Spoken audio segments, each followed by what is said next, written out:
taken by Iguodala. Iguodala to Curry, back to Iguodala, up for the layup. Oh, blocked by James. LeBron James with the rejection. Cleveland, this is for you. Come here to cleanse your soul. Yeah, 4-4 and go. That other getting old. We got Sam Ryan time. This is a sports octagon.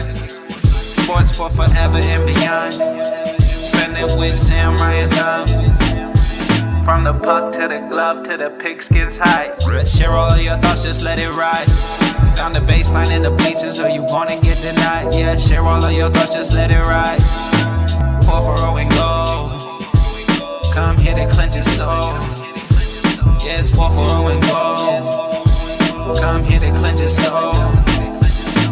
The Browns Super Bowl contenders. Hey, listen, when we start talking about what wins Super Bowl, we talk about talent. The Browns, they have the talent. They have it.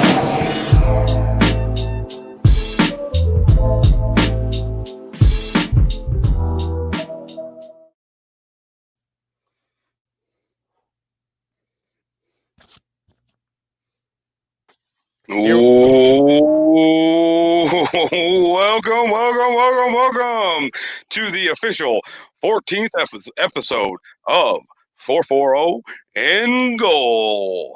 If you guys can all notice, we have a nice new feature. I think it was up there last time, but my name is Ryan. So on the bottom left-hand side of my screen, it has my name. And good news, I spelled it right on there. Same thing for Sammy and same thing for Tom. Coming in. Oh, here, yeah, I can't do that. Anyways, welcome everyone to 440 and Goal, episode number 14. A lot of great topics tonight to comment or to cover. Some interesting things going on. That means Thursday's episode is our quinceañera. Oh gosh! So I didn't think of that. I hope you guys are ready for me to show up in a beautiful white dress and look extravagant. That should be quite interesting. I will not lie if that does happen. So, yes, gentleman that was just talking, as you guys heard, is Samuel or Sam or Sammy, depending on the day. There's the mug. Thank you. I took the words right out of my mouth without even saying anything. And then on the bottom, coming in hot. With some pineapple juice. With some pineapple juice. Yeah, just gotta keep it healthy. I don't have exactly. I do have a cool Browns mug though, or tumbler. That's sweet. Pineapple juice of all the juices is the best juice. It's a fact. It's just no. See, we don't all agree with you, Sammy. Go ahead and say it's orange juice, hillbilly, because it's not. I love some orange juice. Don't get me wrong, but you make the. Look like a clown. Nice. Yeah. Thanks, Andrew. Appreciate it. That's really genuinely. We appreciate it. Here, Tom. Let me encourage him a little bit. Let's put him up on the screen. And Pump Boy, who is the first winner of a 440 and Goal hoodie Pumping Boy, pump for Christ, baby. Yes. Getting that. I can't wait to see the pump in that sweatshirt. Oh God, he's probably gonna cut the sleeves off. Wait, I have to ask. What up, Ricardo? How you doing, Playboy? So good to have you guys here. I got to ask Tom. So, do you know Andrew? Yeah, Andrew works at Ford next door to me. So he works at the Ford store. I work at the Chevy Buick GMC store. Friendly rivalry. So I see why. Yeah, I could see the rivalry there. I mean, we all know Ford's just they fail most of the time, but it's cool. I will not stand here while you talk bad about Ford, who makes the best truck on the market. You own a Jeep Renegade, and your wife owns a Nissan. I only own a Jeep Renegade because I can't get a Ford F-150. Yeah, boy. Yeah. Speaking of that, so see, I have I got two Chevy dealers on here, guys. So I'm just gonna keep giving it to them. Yep. Chevy. They are some great products. And by the way, we do have 0% financing for up to 84 months right now. Hit me up. Anywho. Yeah, Ryan works at Penn Motors, so he'll be there. Yeah, jeez. Yeah, boy. Fleet sales, Fleet sales, yeah. Hey, the if money you can is bang there. out 20 cars in a month, let it ride. Don't matter. I bang out 20 cars in a month, not it's all good. Right. Hey, Ram is the best truck hands down. Ricky, I used to agree with you. I could have, but I am a little biased now with Chevy because I am out at that dealership. But Ram does make a pretty awesome truck. I'm not going to lie. They do make a pretty nice truck. Yeah. So anything you guys want? Wrong with silver. There's nothing wrong with silver. You know what I mean? Tell that to the gentleman on The Last Dance and ask him what he thinks. Yeah. He wouldn't have been okay with that. Maybe Barkley was okay with that, but Charles. Yeah. Anything you guys want to say real quick before we dive on into the show? And hey, great news. We started on time tonight. I was pretty pumped. Hey, we did. We made it. Good. Yeah. I'm just really excited. Made it. Yep. Yeah, I'm just really excited. It's going to be a good show. If you guys are into some new stuff, let's do it. Yeah, second half of the show, we're going to talk about your top 3 favorite video games in each category. So it's going to be top 3 baseball, top 3 basketball, top 3 football, and then we're going to call the rest other. So other sports games. Other sports games. So start thinking about those answers now because we're going to have a call-in feature too where you guys are going to be able to call in, give us your top 3 games so we can tell you you're awesome or you're banned from the show. Right. It's up to you. Absolutely. Yep. You do have to sign in with either Facebook or YouTube to be able to get onto the show when you do it that way, but we'll figure that one out. And don't forget on the bottom of the screen, like, share, and follow. You can also find 440 and Goal. Coach Rich is in the building. On YouTube at 440 and Goal. So we are streaming live here. What up, Rich? He's the man. He was asking me. He was one of the guys saying, you guys could be on at 8. And then he reminded me not to be late. Thanks, Coach. Appreciate that. Some things never change. Anyways, yep, some things never change. So we were almost on time. We were about a minute late, but that's about it. So, well, let's dive right on into our COVID talk. So let me click this. Let me get back to where I need to be. So show, and then boom. Hopefully, yes, yes, it went the right way. First time in a while. So, as everyone knows, we always touch on COVID at the beginning of the show. Obviously, it's affecting everyone, not just in Ohio, but in the world. So Ashtabula County, what is this? I always forget. What is this? Statistics. Well, I think it's Ohio Department of Health, but confirmed 244 cases in Ashtabula County, 26 deaths. And I think we talked about last time, we're definitely going to see a rise at some point in time. Everything is, what did he came out today and basically said that we don't have to necessarily, I don't want to say it wrong. So Sammy,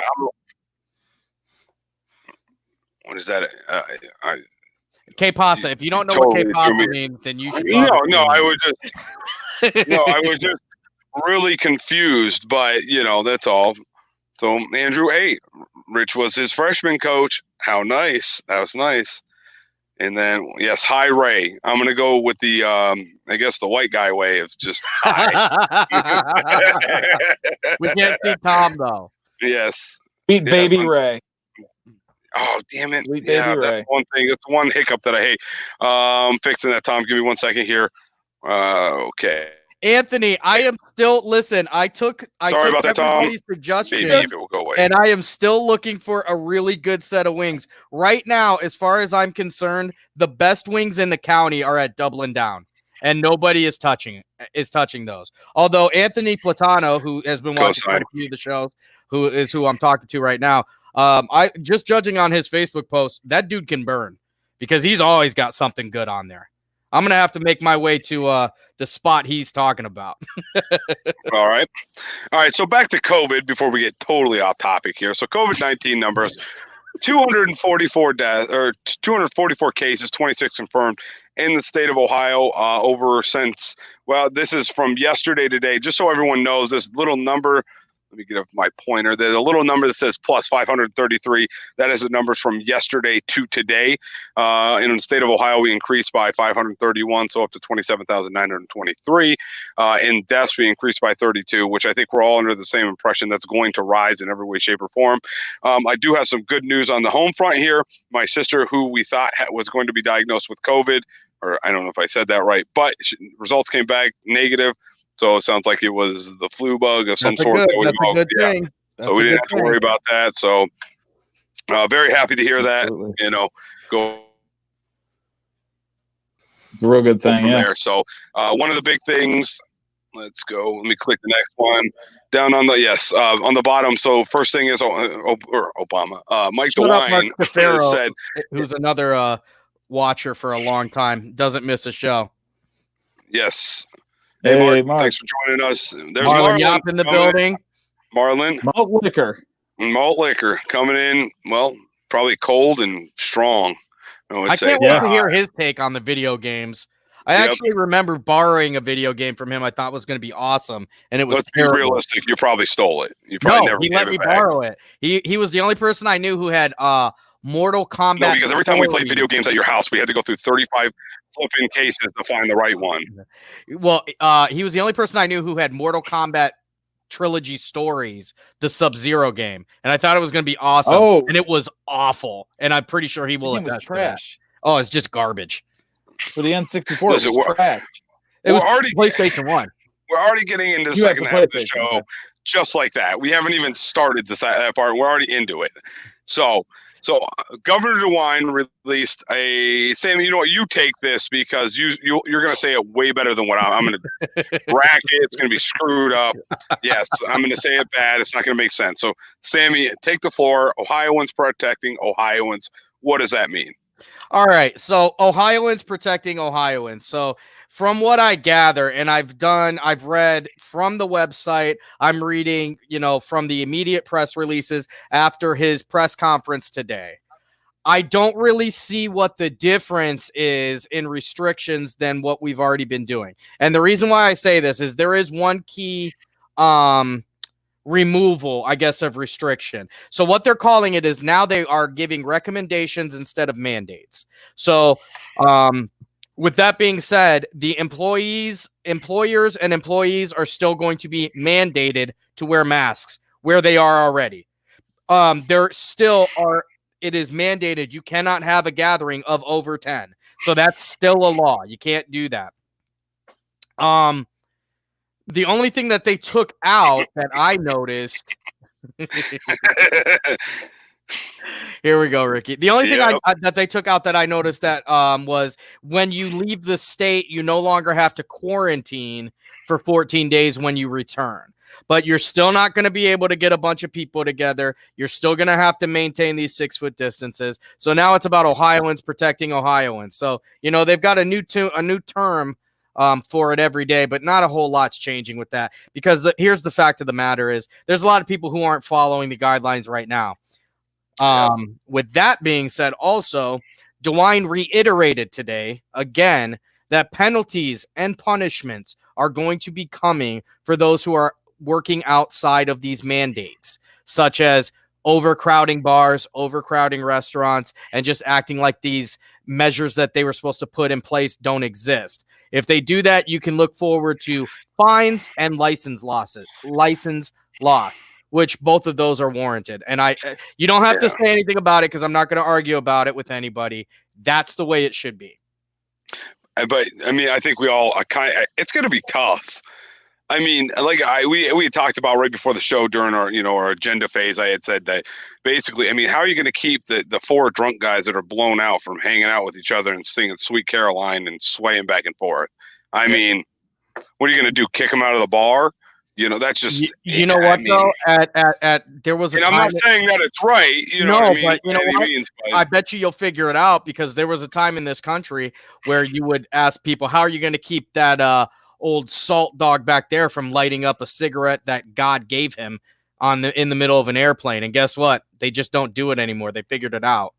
The world has changed, not necessarily for the better, not necessarily for the worse. It's different. Get used to it.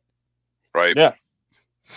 And that's all it is, man. It's just about, we always talk about in life how things change, and that's the part about life. It's about progressing. It's about growing. It's about evolving as people and evolving as citizens. And this is just another thing that we have to do to progress if we want to become responsible individuals in a nation that is actually free. I mean, they always say the thing, freedom isn't free. Well, this is kind of the price that we're paying right now for freedom, because in some countries, they aren't even afforded what we're being afforded. You know what I mean? There's just, I think it was in Israel. They're tracking your phones. And if something happens, man, you just shot.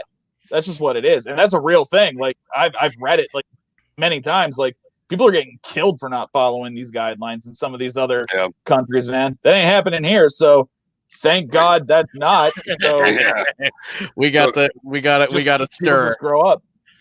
Oh God! Big time Jake coming in. Here he comes, Kobe, LeBron. You've even dropped LeBron down. Oh wow! Yeah, he is. The Black Mamba. He always told me he loves the Ryan. Black Mamba. Nope. Kobe's not better than LeBron. Don't care. Won't listen to it. Won't even entertain it. No, I mean, I'm not saying that. Right, I'm not agreeing with him. I'm just saying what he's always told me. That's it. I'm not agreeing with him. But anyways, real quick, back to it. So what you had said, Sammy, the smokers. Oh gosh, here we go. So just call me Stir Stick. Hey, if the glove fits, wear, brother. If the glove fits, wear. You were saying about how cigarettes. They took them out. I think that's the hardest thing. Cigarettes were an object. It was a physical thing you could see, you could touch, you could remove. Mm-hmm. That's not something. That's not a. I think that's a hard way to. Well, here's a better. I guess comparison. Okay. Yeah. Do you remember when we were in? Hey, what's going on, Alexander? Do you remember when we were kids going to Perkins after baseball games, and there were these things called smoking sections that nobody could ever fathom wouldn't exist? Oh yeah, sure. But now it's not even something people can fathom existing. That's exactly what's going to happen here. The world's going to change. Spatial awareness is going to become a thing. Oh, absolutely. Yeah, I just think it's going to be tough no matter which way you look at it. Let's see. Are you looking at Tom? The comments are on fire tonight. Just rolling in tonight. Rolling in. Love them. Stir Stick Newsome is just letting it ride. Ray Toronto went and got some Red Sox gear as if he needed to look any more like Big Papi. Yep. Oh my God. Oh my God. It's gonna be that type of show. Ray. Yeah. So, but yeah, I just think it's going to be tough across the board, no matter which way you look at it. So, but another quick topic is, well, not really topic, but let me put it up there. Is it going up on the board? There it is. So, I mean, everything's still technically stayed the same with the Ohio's protecting Ohioans. The distance orders have, the employment orders have, and 10 people less in mass gatherings. But which I don't know, it doesn't make sense. The 10 people or less in mass gatherings makes no sense at all. I mean, obviously they're going to restrict bars, restaurants, but look at Walmart. I mean, how many times have you been in Walmart and seen 10 people stop in the middle of the aisle all talking? You know what I mean? You know what? That's a really great point to make. Walmart and even the grocery stores should have been restricted much, much, much more heavily than they are. Unfortunately, they literally print their own money. And that's why nothing can get done. And that's going to be the hindrance on fighting this thing to begin with, is because once the money starts doing the talking, nobody wins that. No, not at all. Right. Mark Roth, hold on, guys. Mark Roth is on here, so I want to wish him and his wife a happy 30th anniversary to those guys, which is incredible nowadays. So 30. Happy anniversary to Mark and his wife, 30 years. Cheers, my friend. Awesome, man. Cheers. I feel like, and I shouldn't say this, but you sound like you had no idea that was happening. Mark Roth, isn't that like Tom's cousin or dad? No. Mark Roth is a guy I know from Youngstown. Taught me how to be a hyperbaric technician. Gotcha. All right, my bad. I apologize, Tom. Then I just did. I mean, it was total assumption on my end. So that you know what they say about assumptions. Yeah, they do. We shouldn't say it on there. Uh-oh. Is she really? Well, there you go. Going to St. John. Get It's a that good move, buddy. education. Good move. I think you'll like. I know how. Yeah. I know how you. I know how tight you are with her. So that's good. I think Sammy will co-sign with that too. We both love St. John. Oh yeah. So Oh yeah. Absolutely. yes. So yeah, congratulations to Mark Roth and David Rivas says cheers. So Listen, I guess you know what I'm looking forward to now that he said that? Can't wait to watch this guy in the stands watching you coach basketball. That's going to be Woo! outstanding. Yep. Oh, Yep. Oh man. Yep. Oh, Hey, that's we gonna be won. awesome. We won the chip last year. Let me tell you, we won it. I was more stressed in my life than I ever had. I think I had more stress over that 8-week period than I did the entire time my son was being born. I'm telling you, man, it was crazy. Couldn't believe it, but it was a blast. So, I could totally see Jake. I don't know if you guys watch South Park at all, but I could see Jake being like Randy Marsh when his son's in the Little League World Series, just taking his shirt off, like, what do you want to do? And like fighting another dad or pulling the stand or something. I'm sorry, I thought this was America. Just like when he's getting thrown out. Like, I could see Jake doing that, and I would pay good money to see it. I would pay really good money to see that. That's all I'm saying. Sammy, I like how you're laughing. I keep reading through these comments. I'm trying to go back and forth. Yeah, the comments are on yeah. fire tonight. Yeah, he's giggling at something. Yeah, they're rolling. So, but yeah, so that's a COVID update for the night. Like we told you guys at the beginning, like I don't know, 3 weeks ago, Yeah, we're gonna try to barely touch on it. Move on. Yeah, every night we don't want to talk about an hour about COVID, but one of the interesting things that came out, I think 7, 8, 10 hours ago was LBJ trained for the NFL during the lockout. Let me get Rich. Yeah, in 2011. Sorry, Tom. Give me a second here. In 2011, during the NBA lockout, Right, he was right. training. I knew Yeah, he was doing. 2011. I knew he was doing stuff, but I did not know until now that he was actually extended an offer by Dallas. the modern day Barnum and Bailey, Jerry Jones, and that circus in Texas. What do they call it? Jerry's house or Jerry's World? Jerry's World. I'm telling you, when it comes to eccentricity, he is second only to Raiders. John Al Davis. Al Davis. That's it, man. Because those guys love who they are. That's it. Speaking of Al Davis Jr., that brother's haircut, I just don't understand it. I listen. I don't know. I know that's that totally bowl over his head and just go like this. How are you a multi-billionaire and you have a $14 haircut? Man, that is just outrageous. That's how he's a multi-billionaire. He doesn't give a damn about haircuts. Yes. I mean, here's the real question. Why isn't Willie Ortega taking that guy and giving him a real haircut? Yes. I can co-sign with that. That's a great question. Because Willie would get that guy done up, and he'd stare right through his soul with those piercing eyes. So just like God in heaven. Yeah, so I had to bring. I just found this image of LeBron on here. I had to, just because he was in a Browns uniform. It made the most sense to me, which we all know that would never have happened in our lifetime. No, yeah, I always thought it was funny how he would dance around the fact that he's not really a Browns fan. Right. Yep. Listen, it's not funny at all. I understand like what these people did were terrible, but that dude looks like the guy that had all those kids in a dungeon in California. Oh my God. You know who I'm talking about? Oh my God. Yeah. That's exactly who he looks like with that haircut. Maybe there's something to that. I don't want to laugh. Yeah. Yeah. I mean, he just looks like he just don't like get a dollar store version of Mario Batali. He looks God. He looks like when he walks into the barber shop, he looks at his stylist and he says, "Give me the I'm not welcome at Chuck E. Cheese." Just like put a hat on, bro. Like if you're like that, like I'm guessing it looks like it may be thinning a little bit right here. Like, I mean, his dad, if I recall right, had a horseshoe, right? He looks like he has Donald Trump's hair on backwards. Yes. Yes. That is like 110% appropriate. Just there's no styling gel or hairspray in it.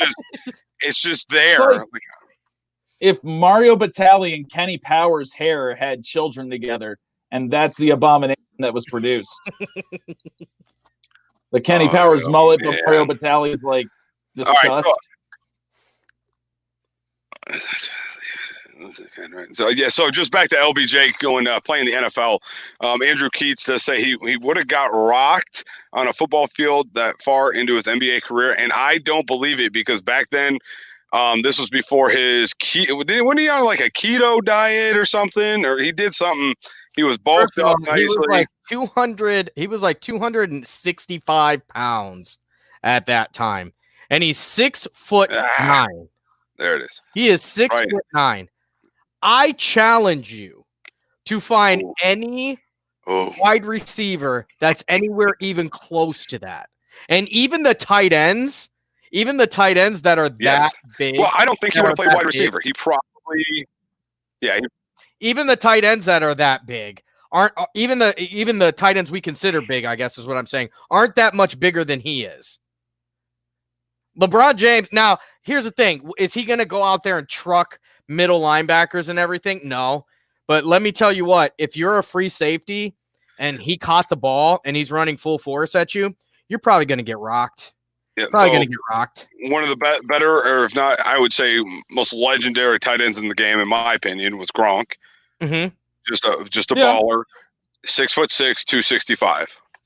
LeBron's bigger than that. At 3 inches, and with the ability, I mean, his head nearly hits the rim every time he dunks. So, add the ups that he had, I think he would have been a monster. Yeah, there aren't very many NFL player or NBA players that could have played in the NFL. LeBron's absolutely one of them. I firmly believe Larry Johnson could have. Great. Zion Williamson looks like he could. Yeah. I was. He would be he'd be like a left tackle. Zion Williamson wouldn't carry a ball. Zion Williamson also looks like the villain in the classic movie with Kid and Play called Class Act. If you don't know what I'm looking at, look it up right now because it's his twin brother. Well, you want to play with my frog, Tisha? All right, I'm bringing it up. Hold on. Oh, you are not kidding. Holy smacks. That is just, hold on. It's coming up on a screen in a moment. Let me bring it over here. Drop it in. You are not kidding, Sammy. Yeah, it's his twin brother. Wow. It looks like Zion Williamson and Wendy Williams had a child, and that was the result. Look, the guy here on the left looks scary. Looks like he could be a villain. Yeah. God in heaven. God in heaven. It's the 4-4 on goal version of The Last Dance. No, David, it's not. It's truly not. We are getting into that next. Yes, Ricky, it was water. I don't drink vodka. Can't do it. The only thing I would say, LeBron is a physical freak. I mean, he definitely has the tools to have been able to play in the NFL, but I think he would have been all right. But the thing that we're missing completely is LeBron didn't have a collegiate system to teach him the intricacies of the game, I guess, because the thing is he played receiver in high school. He was all state. He was getting recruited left and right. But the fact of the matter is his body was a lot different back then, what he could do as a wide receiver. Then he extrapolates what he was and becomes who he is, like that 6'8", 265-pound monstrosity of a human being. I don't know if he would have been dominant because I don't think he would have been able to hop right in and understand the terminology immediately. He may not have. Hold on a minute. I don't think it would have mattered, though. I don't think. I'm almost positive, and I'm trying to double check my the internet right now. I don't think Antonio Gates, who's one of the best tight ends to ever played college football. I know he played college basketball. Antonio Gates. Oh, yeah, he was from Kent State, wasn't he? Yeah, I'm pretty sure he only played basketball at Kent. And, if Elijah Wan or any of those guys are watching, they would know. But Antonio Gates plays 4 years of basketball in college, comes out and becomes an absolute dominant tight end. I'm And he's just not reading even through a Sammy. third. Yeah. He's not even a third of the athlete that LeBron is. LeBron James, if he wanted to, It says would have been a Hall of Famer in the NFL. Like it would. The only thing I would argue there is that there was a smaller sample size. Gates went 4 years between playing football. You know what I'm saying? LeBron would have went 10 years between playing football. You know what I'm saying? So, I mean, things change. You know what I'm saying? So, and again, I mean, he is a freak, but I just don't know if he would have been dominant. I know he would have been good. He definitely would have been a very competent and good player. I challenge you to name 3 corners or safeties that would be able to cover him. Darrelle Revis would get Bob smoked. Sanders. He wouldn't even be in the same. He wouldn't even be in the. You know who the only person who would probably give him? Stephon Gilmore. No, Gilmore doesn't have the size. Gilmore's physical. That's where it would get. That's where he could give him some problems. But here's the beautiful thing: you get a good quarterback, and you tell LeBron, go up and get it. Go up and get it. With LeBron James, you could throw passes at the field goal post, and he's going to go up and get it. He'll just snatch him. Yeah, Richard, definitely in his prime, when he was physical and fast and could cover anything that was on the field, would have been a nice matchup against. LeBron James wouldn't be touched. He would be untouchable. You would have to have double coverage on him, and you would have to be leaning a safety on his side of the field just so you could get 3 guys on him to pass interference because nobody else would be able to jump with him. Yeah, I mean, it would definitely be interesting. And as for like learning the game and stuff like that, like honestly, Coach Rich, the bull does not agree. LeBron James is get inside the 10-yard line and you say, "Hey, LeBron, run toward that yellow thing, jump in the air." Yeah, right. Yeah, I mean, definitely he would have been good. I just don't think he would have been like dominant like a Gronk or a Tony Gonzalez, Antonio Gates. I think we would. I think he would have been talking about him like he was the best you've ever seen. Oh man, that'd be a little. So we're not thinking of him as the next Randy Moss. We're thinking of him as probably a better Gronk. Yeah, we're not thinking of that. Here's the thing: what made Randy Moss good? Do we want to bring up the stats of Randy Moss? The size and speed. Yeah. Do you want to? Let's see how tall and how much Randy Moss weighed. Let me see. I'll bring it up while you guys are talking here. Moss was like 6'5", and he fluctuated between probably 200 and 215 pounds. Yeah, 6'4". Moss was 6'4" and weighed in at 210 yards or 210 pounds. 210. pounds, and he was was uncoverable. Yep, Moss. And I mean, he was uncoverable. People couldn't even touch him. LeBron James, on the other hand, is 6'9". He's 6'9", and I want to say he's 165. If Moss was lanky, Marlon, what would your terminology be for LeBron James? Yeah, LeBron James is 6'9", 260 pounds. He's a brick, you know what house. Yeah, it wouldn't even listen. It wouldn't even be fair. It wouldn't even be fair. Everybody talks about he would get broken and all these other things. These football players really ain't as big as you think they are. It's particularly in the defensive backfield, they're not. Okay, all right. Thank you.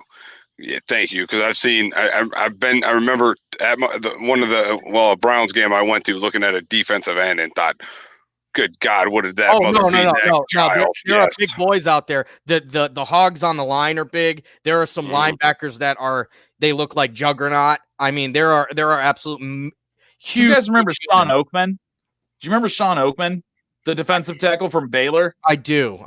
Yes. He literally was like 6'8", weighed over 300 pounds, and had an 8-pack. The kid was the kid was insane. And how he didn't make it in the NFL, I don't know. Listen, if people want to say if LeBron James wouldn't be good, if he doesn't have the body type and everything like that, I need you to give me an example of why it wouldn't work. Because Randy Moss is going down as one of the best to ever do it, and LeBron James is bigger than him and stronger than him.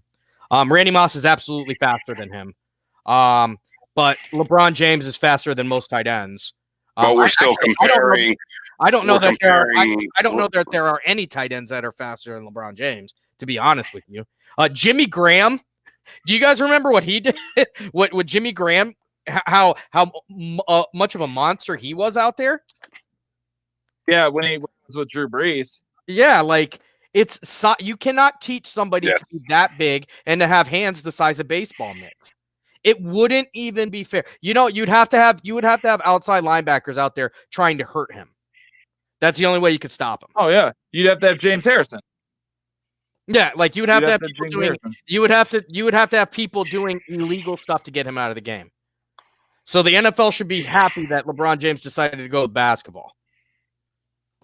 Now, I think the NFL should be pretty pissed off that he decided to go to basketball because he lost a little most marketable player.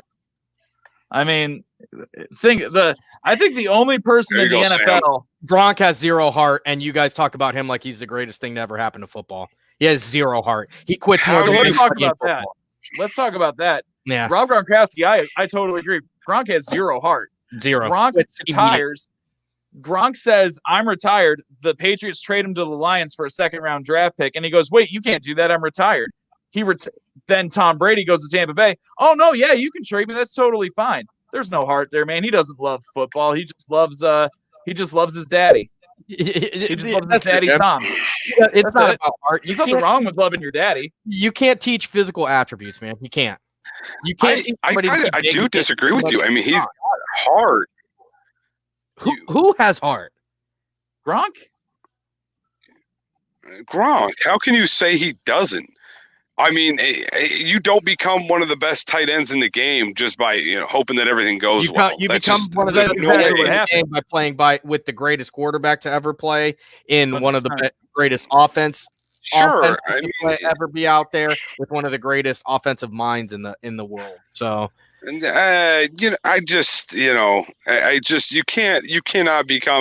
can't tell me, like, sure, maybe he was a prima donna and thought he was the best, but I genuinely, you can't tell me to put up numbers like he did. And I get he had Tom Brady.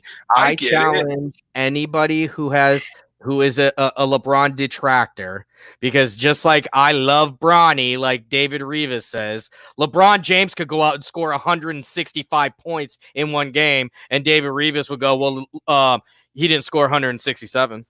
So, Here's what I'm telling you. If you can name one set of defensive backs that would even be able to put a dent in what LeBron wanted to do, then I'll listen. But right now, I agree with you, Marlon. Many, because guess what? They haven't been born yet. So the other thing I want to touch on when you say, he had to have heart, I don't think a guy has heart when he hurts himself in the Super Bowl and things aren't going his way. And then they're like, oh my God, he broke his leg or something like that, or his foot or whatever. And then 3 hours later, he's on a dance floor dancing, jumping around and stuff. That's not heart. Yeah, he's not heart. You know what he is? He's a Johnny Manziel story that worked out. Oh, that's a stretch. He's a Johnny Manziel story that actually worked out. He ended up going to the right team with the right package at the right 100%. Time. If I'll tell you right now, if Rob Gronkowski doesn't go to the New England Patriots, you don't even know his name. You don't even know his name. Absolutely. I don't know. First of all, Dave Rivas, now you got to tell me how basketball, how somebody who is that tall and that much weight, how that is going to equal into football or into swimming, because it doesn't. But in football, bigger and stronger wins. That's true. Bigger and stronger wins. Which is why you don't have defensive ends that are tiny anymore, because bigger and stronger is winning the game. And now you got guys like Garrett who are not only that big and that strong, they're fast too. I don't think Hernandez would have been better than Gronk. I don't. I think Gronk was kind of on a playing field of his own myself, but it's a hard call because obviously we won't be able to see never see anything come to fruition with, Hernandez, but something awful. Who? I'm going to let it go. Aaron Hernandez is somewhere just wishing to come out of the gulag right now to join Gronk and Brady out in Tampa Bay. Yeah, probably. I can't even say God rest his soul because he was just a piece of trash. Mm-hmm. I feel like Sammy and David can continue an argument for about 12 hours straight if it was needed. No, because like I said, David Rivas is never going to give LeBron James any of the credit, so that's fine. That's fine. Right.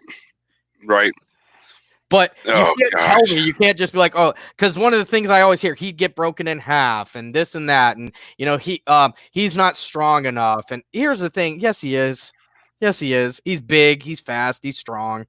Like, and yeah, maybe he's not going to be. Especially back in the day. Is he going to back in 11 and 10? He was a lot bigger than what he is right now. Is he going to go out there and be the best blocking tight end? Absolutely not. But do we have guys right now that the only reason they are on the team is because they can catch a ball? Don't we have tight ends that's all they do? Yeah. We have one on the Browns. His name's David Njoku. Yeah. Okay. Mm-hmm. We had one last year. The kid we got from Arizona. What the hell was his name? He had 3 names. Ricky Jones. Ricky Seals Jones. Yeah. All he did was catch the ball. Jordan Cameron. All he did was catch the ball. Gary Bainbridge or Barnage. Catch the ball. All he did was catch the ball. Kellen Winslow Jr. All he did was catch the ball. He was the warrior. The only thing he could catch was the ground on his bike. Yeah. And I'm kind of bothered. All right, David. So you're saying stop. JJ Barea beat LeBron in the finals. Okay. Okay. Danny Ainge beat Jordan in the playoffs in 85-86 and didn't just beat him. He swept him. He swept Jordan back then. Danny Ainge. John Sally beat Michael Jordan. John Sally. So, I mean, we want to talk about something. I mean, at least JJ Barea played in a good system. Danny Ainge hung some points on Jordan in that series. I mean, I'll tell you right now. Oh boy. You want to talk about embarrassed? I'd rather get beat by JJ Barea than Danny Ainge. Yeah, just terrible. Anyways, and I'm not even a LeBron fan. I genuinely thought that topic was going to be just a quick in and out. We're done. It never is. It never is, man. It never. Anytime you bring up LeBron James, there are two sides of there are the people, and it cracks me up because we're all Northeast Ohio people, and. David, you could make a cognizant argument about JJ Barea beating LeBron James. So I'm not too worried about naming wrestlers. Yeah, you're here. It's over. Your points are moot. Right. I'm done addressing them. Dennis Rodman is the best wrestler of all time. I co-sign. Name a wrestler. All day. Name a wrestler. He smacked that dude in the back. Kenny Fulkerson. I don't know. I don't care. I don't watch soap operas. You stop it. It is grade A entertainment, and I will not have you besmirch it. Hey. Oh boy. All right. David, I got a man bum. What do you got? Some cornrows over there? Settle down, bro. I'm living in 2020. You're back in 2003. Settle down, Nelly. You got a Band-Aid over your eye right now, too? All right. No. All right. Before this gets any. It's like David. Oh man, David, just know that it's all in love, buddy. It's all in love. We're having fun. This is a hot show. I love it. That's why we need guys. So like moving in to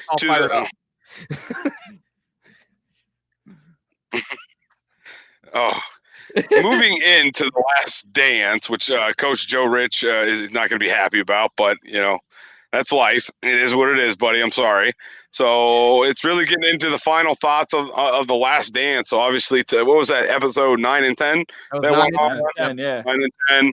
I did get to Way watch being the most eighth. of it. Yes, Tom, just throwing me off. Wait, he's the best athlete. Walk on. I'm just reading the comment here behind the court, but I've forgotten.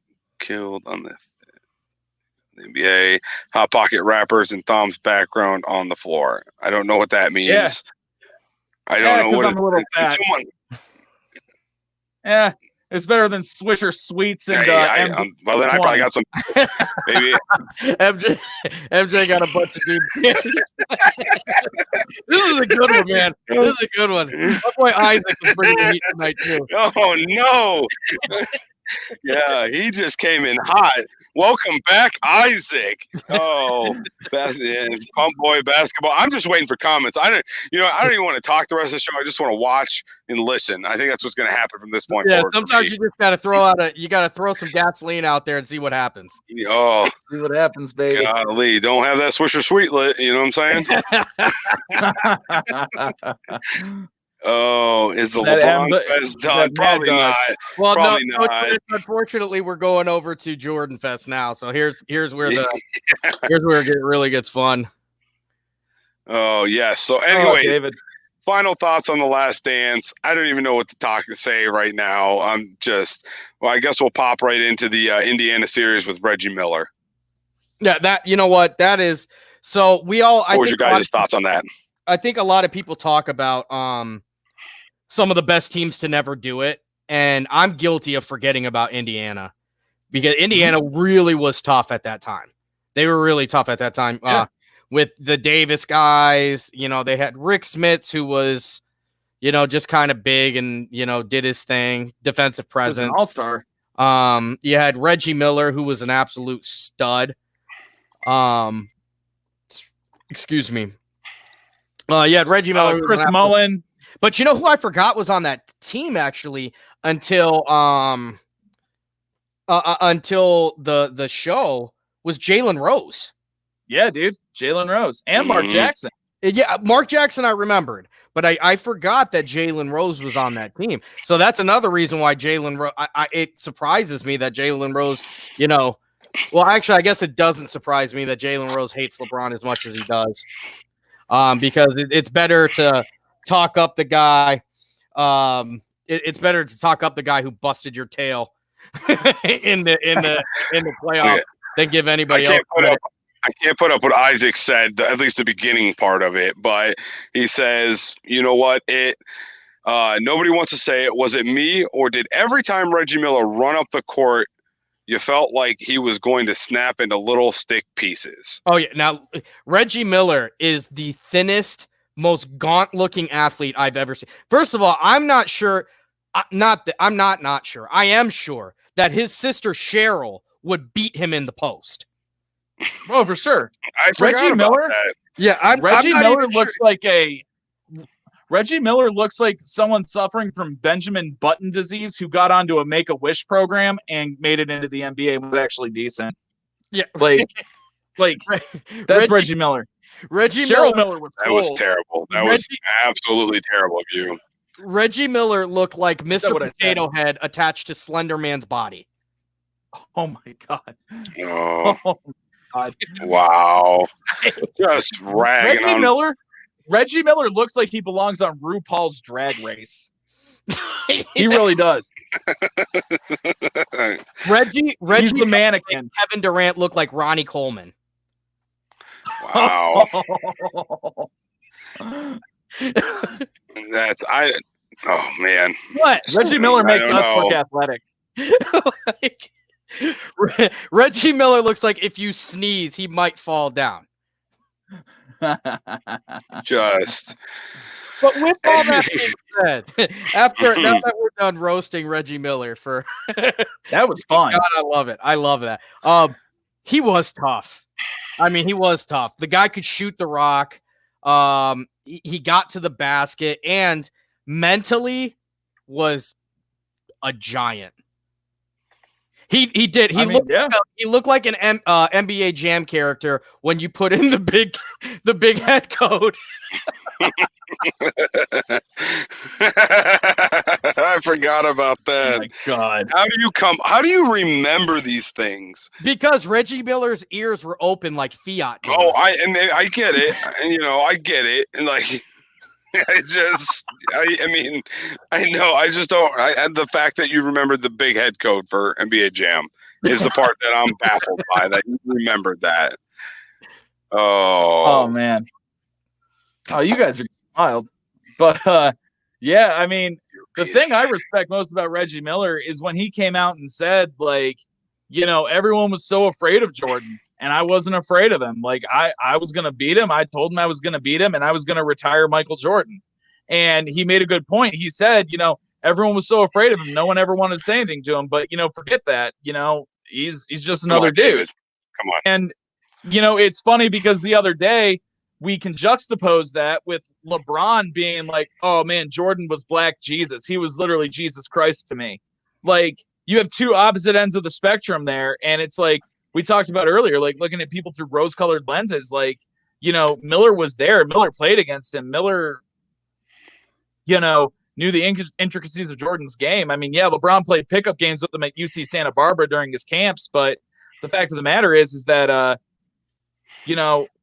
look at Jordan through two very different lenses, and, we saw that quite prevalently the past few days with Miller and LeBron talking about it. And I thought it was really cool. Like Miller wasn't afraid of him, man. And that takes a lot of balls back to not be afraid of the greatest player on the court at that time.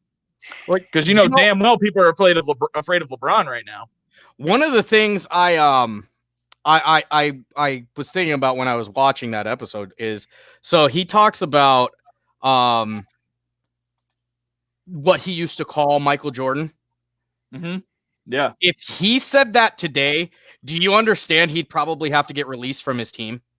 Like if he said Black Jesus, everybody would get all up in arms. But I'm watching that interview, and when he's out there, he's like, yeah, that black cat.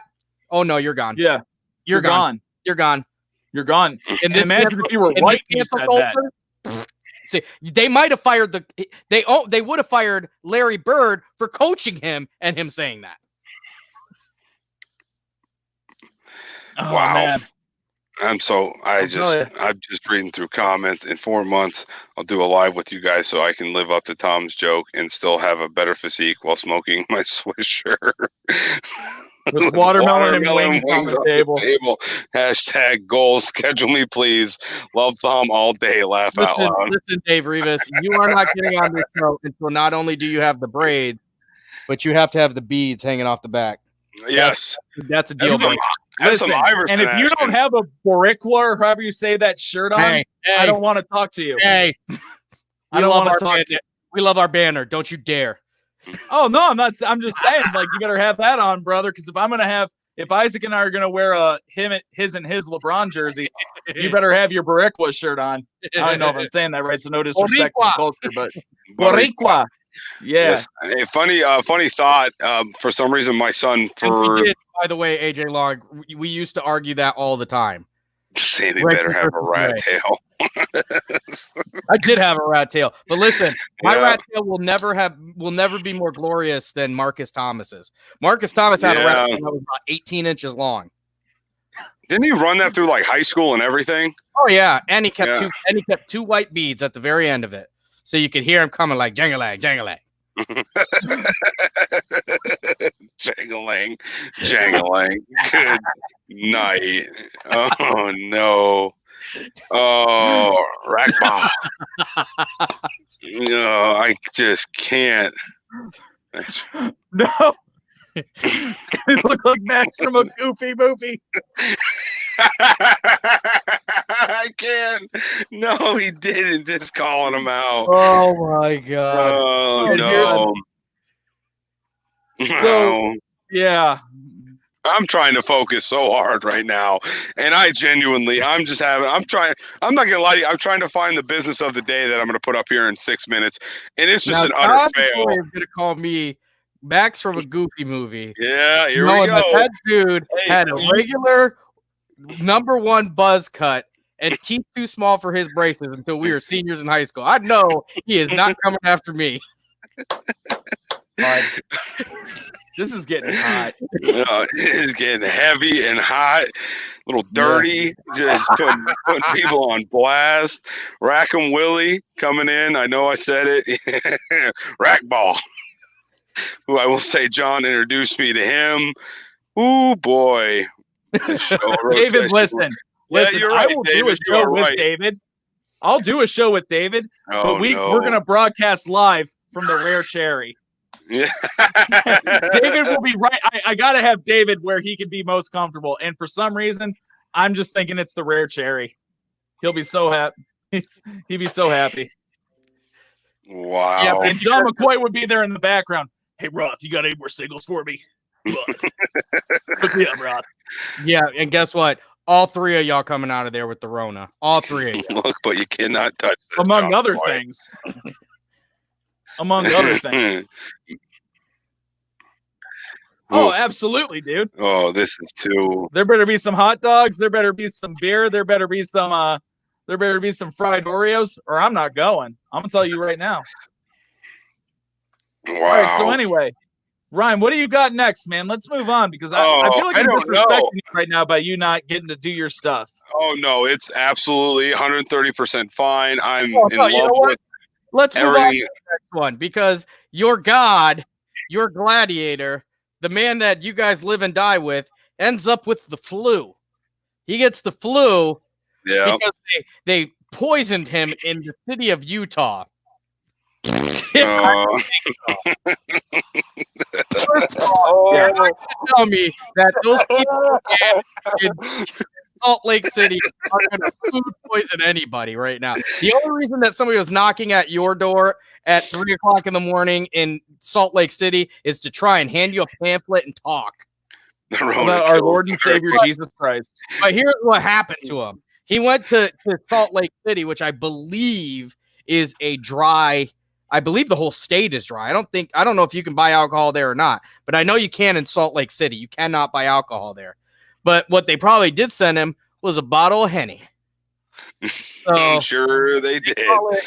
Everybody else called it the flu. In real world, we call that you came to work hungover.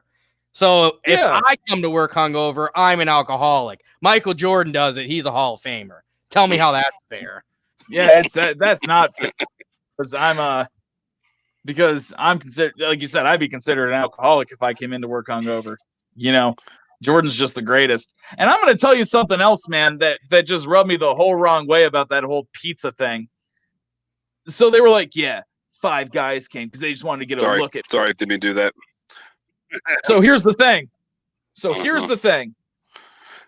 They made such a big deal on Twitter, on Facebook, Instagram had a bunch of posts, and ESPN social media, like, oh my God, guys, look at this. Look at how these guys would check into hotel rooms. Like Steve Kerr checked in under like Austin Powers. They never used their real names. Why in the name of God would Michael Jordan ever check into a hotel room with his real name, first of all? Second of all, I'm not laughing at you, Tom. Just yeah, he did. Pump Boy just coming in hot. Pump Boy just put out a Hall of Fame comment. We can't put that on the screen, but no, I accidentally hit it. I'm sorry. I didn't mean to. Hopefully, it didn't come on the screen. No. Oh no. Gambling addict either. Oh, I can't. He orders under his real name. His security guard says he has a bad feeling about this. I'm going to tell you right now, if I ever have the money or have the fame to have a security guard and my security guard has a bad feeling about something he doesn't tell me, I'm firing his ass quicker than you can say, how do you do, brother? Because you're not being a security guard at that point. Third of all, what hotel are you staying at? Him and said, one of us has our own personal stylist. The other person steals her shit from Fashion Bug. Fashion Bug, that's what I know. What hotel doesn't have room service at 10 at night? What hotel? I've never been to a hotel. He was at a Radisson. He said in the show he was at a Radisson. So there's got to be something. It's not. Listen, this is the same guy that left New York to go get drunk and spend hundreds of thousands of dollars in Atlantic City, and it wasn't a big deal. He went to Salt Lake City. He got ripped ripped the night before the game. Age started to catch up to him, just like it catches up to all of us. You know, there were times when we were, you know, I won't say 18, but when we were 21 and over, but when we were in our early 20s and you could go out and get lit and wake up the next day ready to go. Now, if you have more than 13 ounces of alcohol, you wake up the next day and you don't even know if it's worth living anymore. Oh, correct. 100%. And that's what happened to Jordan. 100%. He just got caught up. It's the Jalen Rose was the one who said that he thought it was the Henny flu. I always was told it was the brown bottle flu. Oh, absolutely. It sounds like the same thing to me. I mean, so from the beginning, he ordered pizza at like midnight or something like that. Got delivered. And it was Pizza Hut. Pizza Hut pizza, and then drunk off root beer. STI. Woke up next morning, passed SAT. Listen, brother. I gotta put it up there. I didn't even take the SAT. I took the ACT. And I scored a 30 on that thing, so it worked out pretty well. Jordan, 5 people deliver his pizza, which is weird enough. You know, when he's saying the story, I remember watching because he's never looked young in the face, Isaac. He came out. He's got the same problem that LeBron and Greg Oden. Greg Oden came out when he was born, signed his own birth certificate. Greg Oden audited his parents 1 year old. The way he looked. God in heaven. So 5 people deliver one pizza. Greg Oden used to call his dad Youngblood when they would play one-on-one in the driveway. So 5 people deliver the pizza. First off, he's got 8 security guards or something wild with him. I mean, there's like 4 people. I get that. Like he's gonna have an entourage. It's just right. You know what my problem is? They ordered one pizza for all these people. Like, you know how mad I would be as an overweight man if I'm your security guard and I'm at the Radisson and it's the only joint open and you order pizza, you get one pizza for yourself. He ate the whole pizza himself, is what he said. Right. That's what I'm saying. There's like 7 of you. You couldn't have cut off like one piece and split it up, let the other people have some food. Well, maybe what happened is like in Saving Silverman, he went to get one piece, but it all came up together. So if it all sticks together, it's one nacho.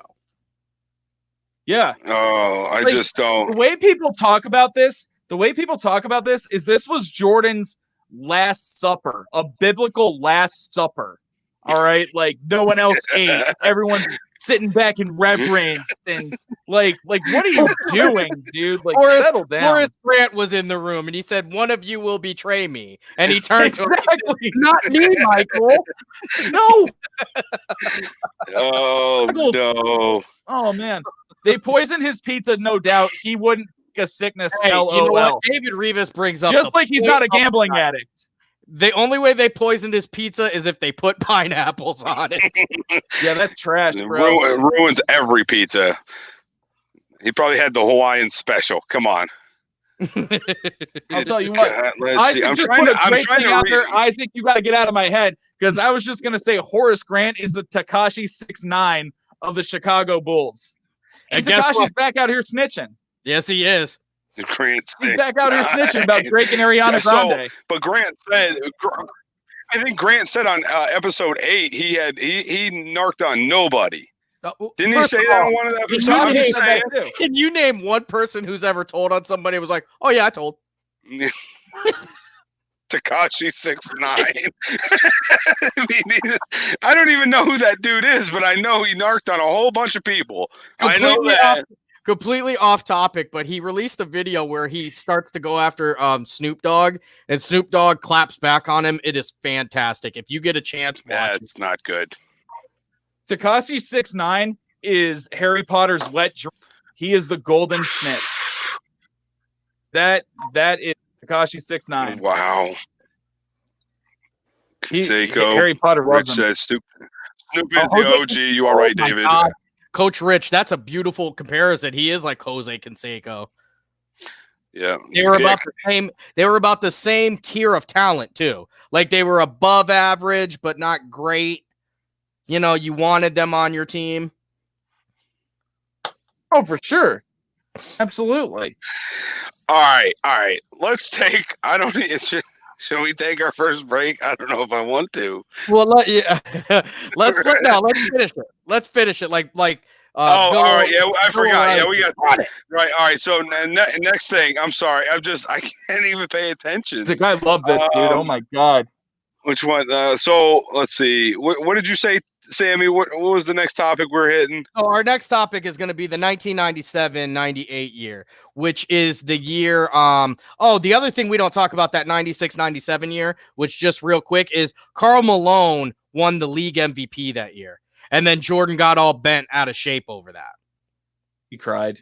So that's why he smashes them. But then 97-98 year comes around, and they get into the Utah Jazz beat them every game all the games they met during that season.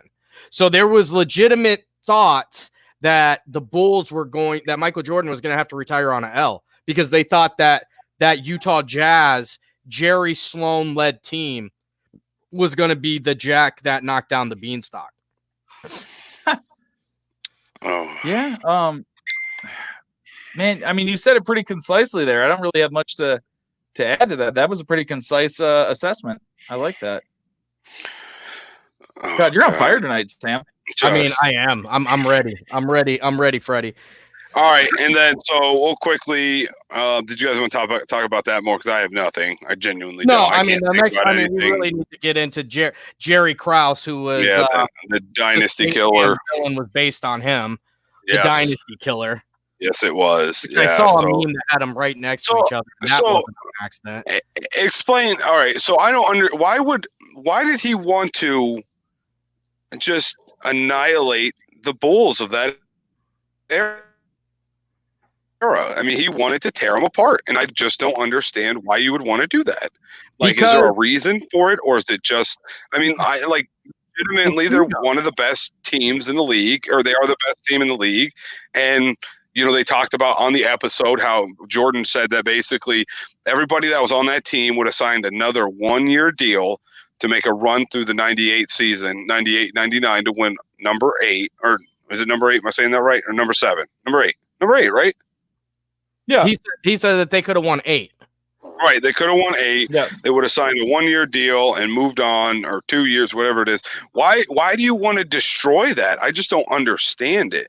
Because what happens is these guys get to a point where they're egomaniacs, and Jordan had the Bulls became Jordan's team, and Krause is sitting in the back like, well, we can do it without him. This is all my doing. This is me.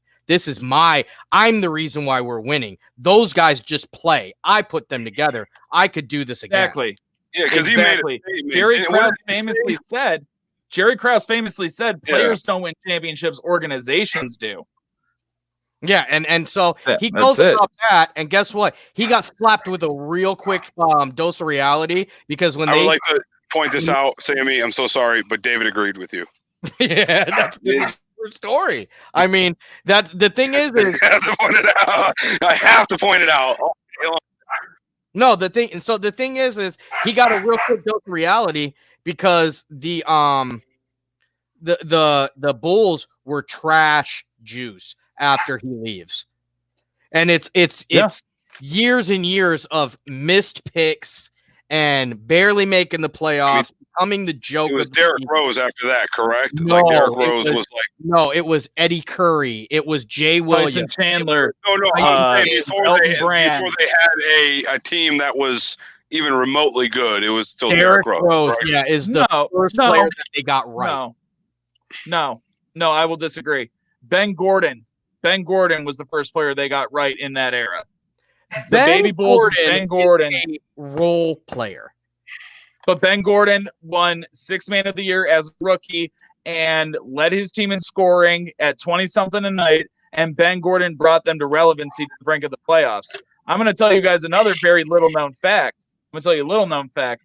There's a great article. There is a great article that is out there that Jerry Krause wanted to sign Tracy McGrady when he became a free agent, and that was his main target, was getting T-Mac. So if you think the Bulls really flubbed it up. I'm gonna tell you right now, they really flubbed it up by not making a run at T-Mac, not giving that man the Brinks truck, because that would have been a franchise changer.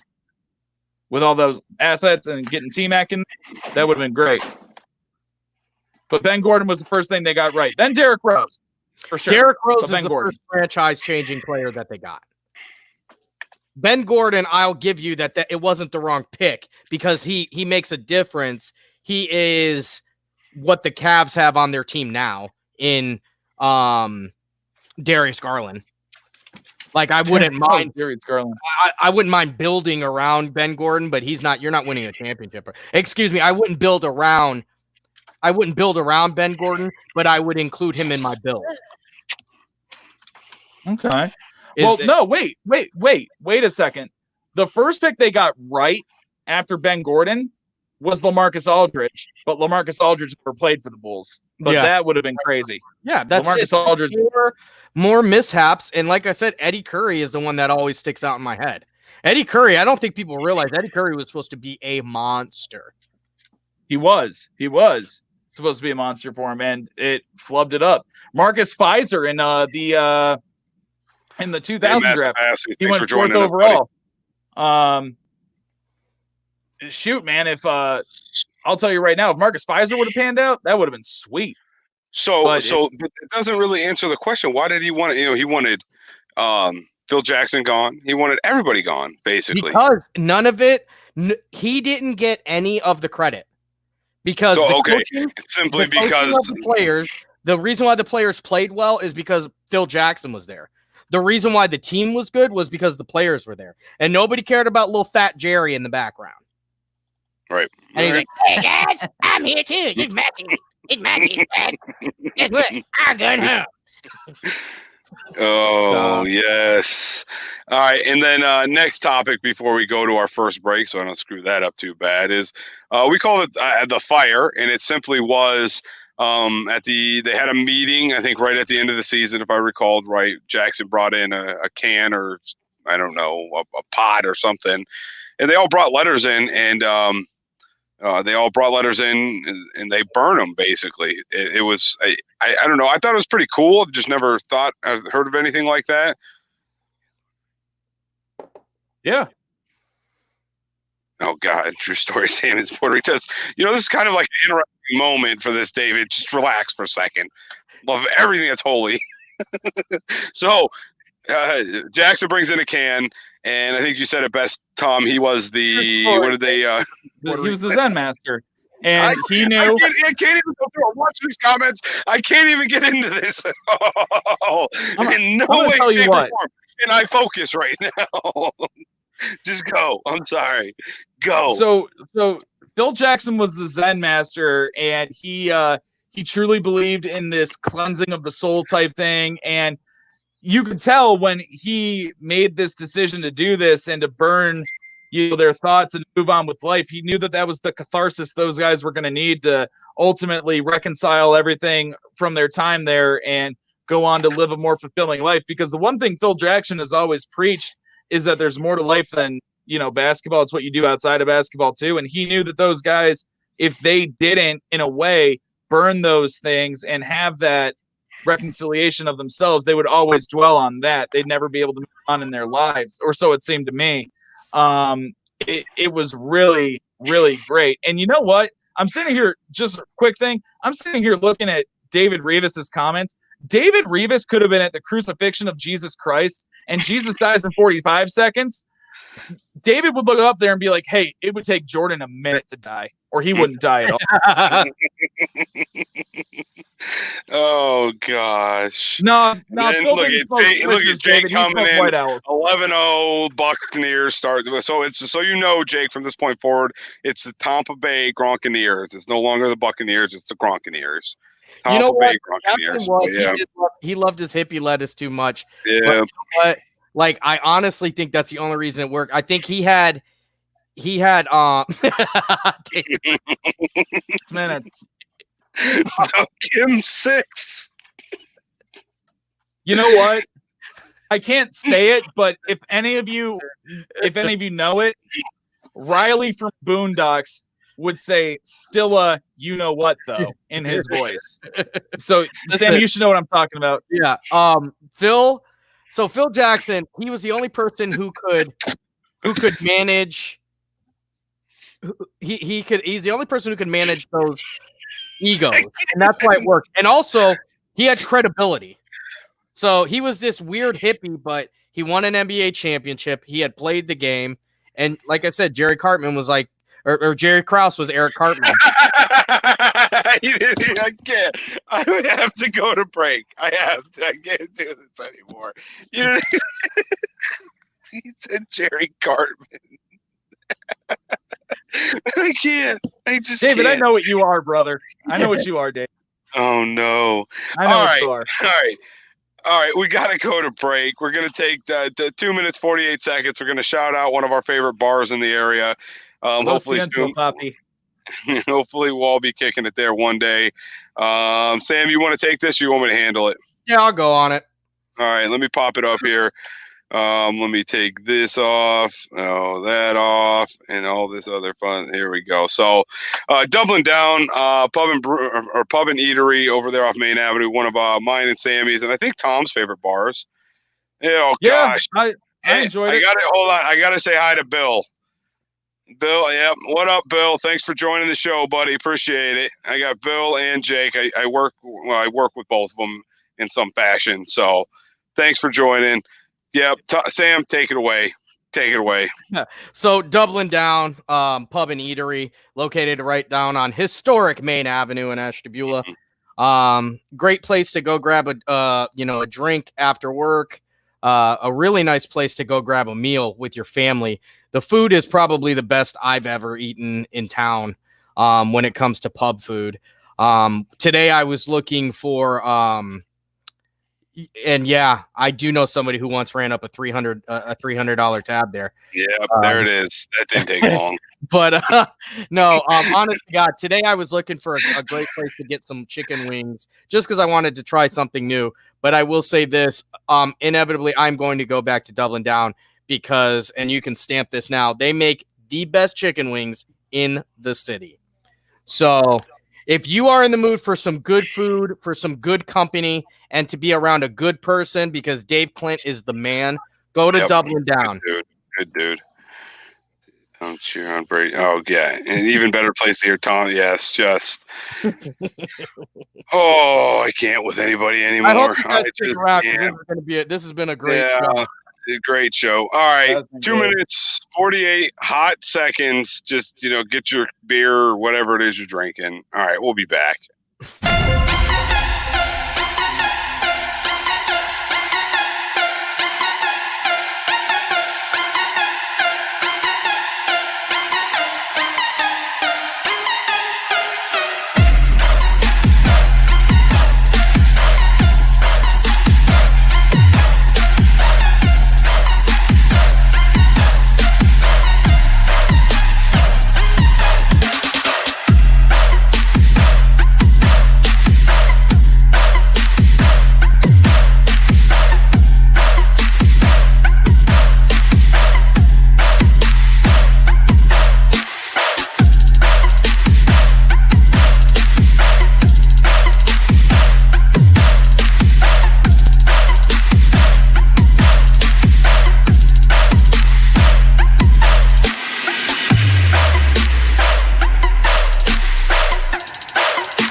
Welcome back. I was going to say, am I flying solo for the second half of the show? Did you guys quit on me? Is that all it was? So, welcome back, everyone, to 440 and Goal. Thank you for joining. If you are just chiming in with us here, I am Ryan, as you can see in the little box in that location. To the right of me is Sammy up there, just other side. There you go. And then with his coffee mug. And we got Tom coming in hot on the bottom. Coming in hot. Just getting off a quick 2-minute, 48-second break. Don't forget, shout out of the day was Dublin Down Irish Pub over there off Main Avenue. One of my, Sammy, and Tom's favorite places to go. Hopefully one time this, hopefully soon enough, we'll be streaming live there at one point. I'm sure Dave would not mind. We'll find out enough, though. Let's see. And don't forget, guys, we are over on the Tube of You, so the YouTube. Check us out there. Like, share, and follow. Find 440 and Goal on YouTube at 440 and Goal. I want to thank everybody for making this show probably one of the most comical shows I've done so far. Out of the 14 episodes we're on, this one has been epic. It's been really great, and I'm trying so hard to talk and not read comments at the same time, but it's really difficult because you guys have been lighting the screen up today, just lighting it up. So John McCoy doesn't have to worry about the Rona because he has a standing prescription for azithromycin because of his lifestyle choices. So I don't know what that means. Just look it up and see what that means. I don't know what that means at all. You want me to spell that? Really? You want me to spell that? Let's be honest. I can't even pronounce what you just said. What did you just say? Azithromycin. Yeah, the dean knows what it is. Obviously, someone can inform me. Just type out what it is, for the love of God. They gave me magic. Okay, I think I'm starting to process this. So. Oh my God. Oh my God. Hey, no, anywho, don't forget to like, share, and follow our stream. Thank you guys so much for all joining us. We're going to move into, we wanted to talk about some video games tonight, and obviously we're a little bit of a sports show, just a touch, not too much, but a little bit of a sports show. So we wanted to get into our favorite. We got baseball, football, and basketball, and other sports games. So I do believe Sammy's going to hope that someone chimes in, calls us in there, right, Sammy? Yeah, I've got the phone number pulled up, or I've got the phone pulled up, so we can start taking calls here periodically throughout the show. Yep. So real quick, we're going to talk about our top 3 baseball games and everyone's opinion on whether it was good, bad, great, ugly. Someone's going to say mine was stupid and that I should never have spoke about it. I get it. It's fine. I'll accept that. So I'm going to start. We'll start with baseball. And my 3 top baseball games right now are Tommy Lasorda, which, if I recall, Sammy educated me that one was on Sega, as well as The Big Hurt with Frank Thomas, that was on Sega. And then I found the one that I forgot about was on, and we never even talked about this, and I bet a few people will forget, there was something called a Sega Dreamcast. So I love the Dreamcast, and 2K1 Baseball was my other favorite. So I'll be 2K1. Genuinely, the Tommy Lasorda one was one of my favorites. Me and my dad used to play it on there. Just one of those games. Remember, we actually had a Sega Genesis controller with a screw in it because the D-pad stopped working appropriately, so the screw allowed it to work. So. That's how you knew you were playing the game, when you had to start taking household items and use it for buttons and direction pads. It's streaming on the bottom, David Rivas, and sorry, Coach Rich, that you've never played a video game. What? I love you, buddy, but that's your loss, not mine. Never even played technical, Coach? Come on. Yep. You ever played Leisure Suit Larry? Oh my! What about Pong? Can we go back that far, Coach? I mean, technically, Pong is a sports game too.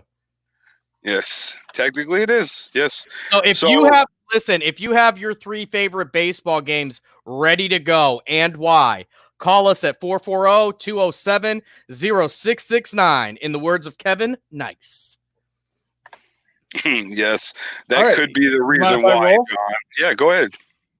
All right, so for me, my top 3 baseball games of all time. So I listen descending order.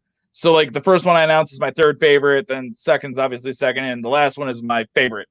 So number 3, MVP Baseball 2004 for the PlayStation 2 with Albert Pujols on the cover. I realized that like 2005 with cover had a better soundtrack, better graphics and everything. But that was the first game I can remember that introduced the farm system, had a fully functioning farm system in Dynasty. So it was cool to be able to play those games, draft your guys, and kind of build them up. I always thought that was a lot of fun. Number 2 was Ken Griffey. I'm sorry, Tom. Coach Rich coming in hot. I'm so sorry, Tom. Go. It's cool. Yeah. Ken Griffey Jr. for the Super Nintendo. Dustin Kaiser and I used to play that together all the time. That was a lot of fun. It was a memory with a really good friend. And then my favorite baseball game of all time is Mario Baseball. Mario Baseball was awesome. Mario Baseball was so much fun, man. Like I used to play in my dorm room with all my buddies. Like it was great. Just good memories. So baseball, though, like it kind of stinks because baseball got away from being a multi-platform system and went to just one platform. Next year. Until next year. Yeah. But then it's going to be fun. And Jake, RBI Baseball is pure unadulterated trash. It is trash. That is the worst game. Come on. RBI Baseball for the Xbox One. Tom, you just said Mario Baseball was your ultimate favorite, and you're going to tell me that RBI Baseball is trash. In RBI Baseball, Francisco Lindor and Mike Trout look the exact same. So I'll say that. RBI Baseball is like if you bought an Xbox One from Wish. Yes. Yes, it is. Me too, Rhett. Me too. Yeah, we all do. Yeah, David, it's in college. Bottom of the ninth. Do you know what that is? Is not one that I remember. I don't remember that, Brendan. That was a good one. He would throw something out there. Let's just be honest. I'm not surprised. I know, but I'm not surprised he's going to throw something out there that nobody knows about. There's probably 8 limited edition copies, and he bought one. No, that's actually a pretty popular video game. Here you go. Here we go. MJ, Tom Brady, Kobe, RBI Baseball, followed up by LeBron. Oh. Yeah, Sammy, what are your favorite baseball games, dude? So my favorite baseball games, I guess I'm going in from my favorite to least, to third favorite. Oh, real quick, Sammy, before you go, don't forget, if anyone would like to chime in, numbers streaming in on the bottom there, 440-207-0669. Don't hesitate to call. Sammy probably will decline your phone call if it's David. No, I would love to hear some people talk about some baseball video games because I kind of struggled with this category only because I only play like baseball video games are the type that once I would play them, I didn't buy them every year. I would buy one baseball video game every 5 years because just nothing really changed. Mine in order. My favorite of all time is MVP Baseball 2005. Manny Ramirez on the cover. The soundtrack is out of this world. That's one of the best I've ever heard. A really, really deep season mode. You could manage all the way down to minor league players. You could drop people back and forth. Really fun. Really fun. This next one isn't a great baseball game, but this NCAA MVP Baseball 07 is absolutely a classic. And I forgot about that game until just now. And that probably should be on my list. I used to play that game with Gordy and Pat Buddy. And that was the best game. It was the best, baby. That was a great one. But so my second one, and like I said, strictly because it was the first baseball game my parents bought me for my PlayStation. Was Triple Play 99, A-Rod on the cover. Oh yeah, not great graphics, but then again, nothing was. At that time, it blew my mind. I felt like I was in Tron. Like I'm like, it can't get any more real than this. Right. Yes. Just a fun game to play. You know what I mean? At that time, I remember my big story with that is I played a full season, like the 162 games with the Cleveland Indians. and everything at that time you had to save on a memory card. And my memory card got corrupted at game like 144. So I had played 144 games, I had to start all over. I was not a very happy guy. So Triple Play 99, that was my favorite, one of the first games I got. And then MLB 2K10. And the reason why that is on this list is because that is the last baseball game that I can remember playing a league with a bunch of my Xbox friends, and everybody actually participated. So we had like a 12-man league, 12 teams. Everybody was playing their games, much like what's going on with 2K20 right now. MLB 2K10 had that going on. And this was at the time where NBA 2K10, the servers were garbage. Man. Is Brandon talking about the same thing as you? There was a hidden game consisting of. I remember that. What game was that, Brendan? Are you talking about Triple Play 99? Triple Play 99, yeah. Yeah, I remember that because you never knew who anybody was, but they were all 99 statistically across the board. Everyone would hit a home run just about every time, if I recall right. But yeah, sorry to interrupt you, Sam. I just had to. No, it's fine. Like I said, so MLB 2K10, the biggest thing was that was the last time I, as an adult, I got a bunch of my friends. Pizza Hut corrupted my card. Memory cards were the worst. Yeah, they were. But yeah, so that's why that's on my list. So my list goes from top to bottom: MVP baseball because Man Ram's the GOAT, and Triple Play 99, MLB 2K10. Anybody else got a baseball list? You can go ahead and call in. Yeah, don't hesitate to call. Streaming on the bottom, 440-207-0669. So moving into, well, make sure I'm just reading through the comments again. Backyard baseball, Pablo Sanchez, GOAT. Pablo Sanchez was the GOAT in that game. Backyard baseball was super fun, and I never wanted to play it because I always thought it was a little kid game. And baseball was fun on Dreamcast too, Dean. You are correct. Listen. Backyard baseball had Kenny Kawaguchi. And he was in a wheelchair and was roping home runs in that game. I'll tell you what, boy. I'll tell you what. All right. So the next one we got. So I went to baseball. Let's hit. What do you guys think? Football? Let's say football for.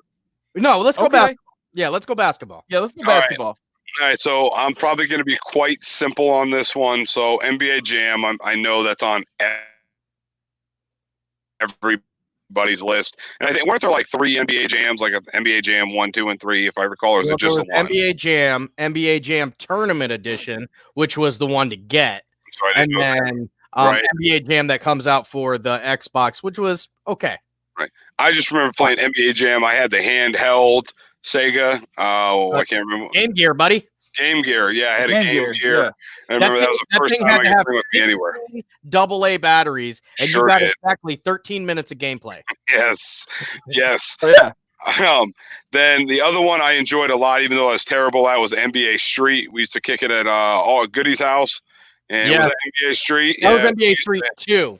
Was it? So I'll change it to NBA Street 2. But I wasn't any good at it. I always tried to beat John, and he always beat me. But I thought it was cool when I could dunk. And the what was the Osmosis? I think was the